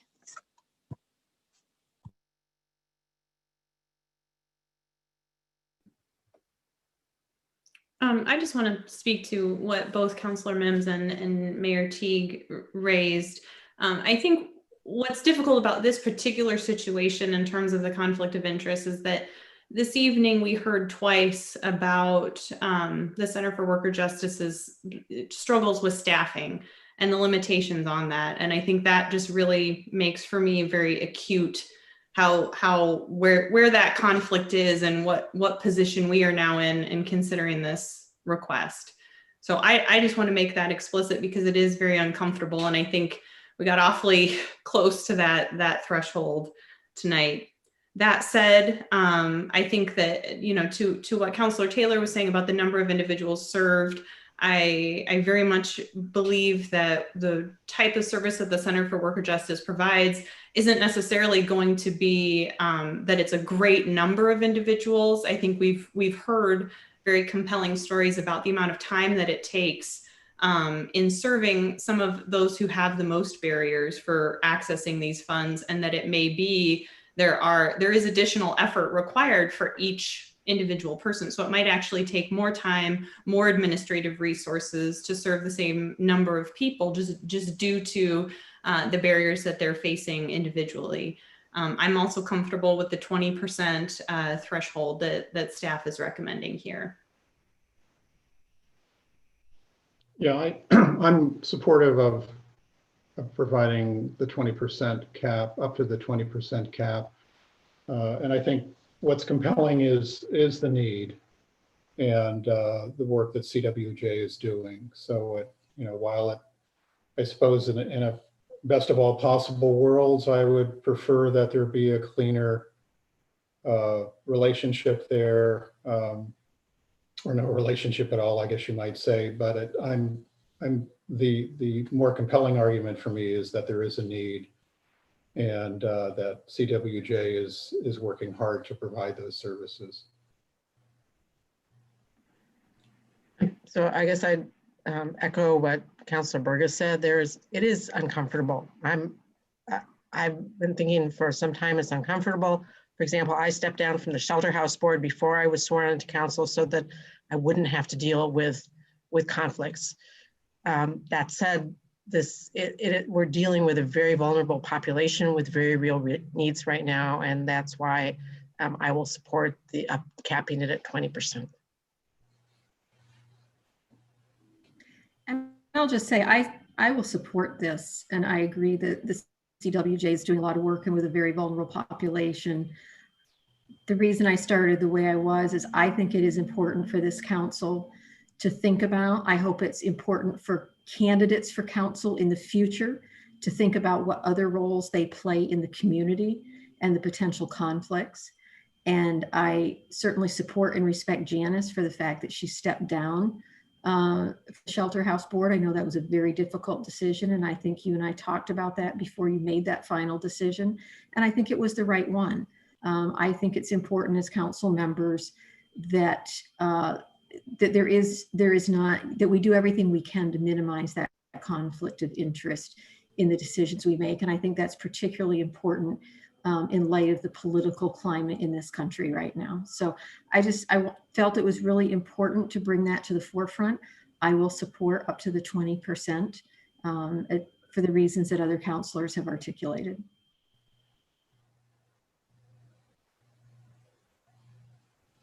Any other discussion on this topic?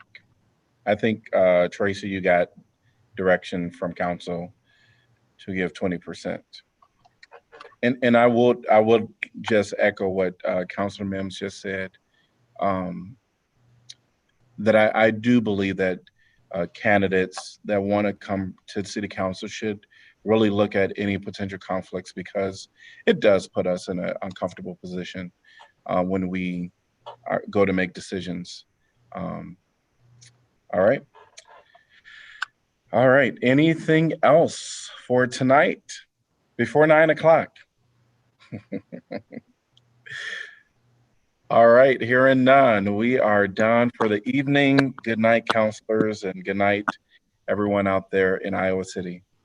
Good night, everyone. Stay well. Yes, bye. Bye.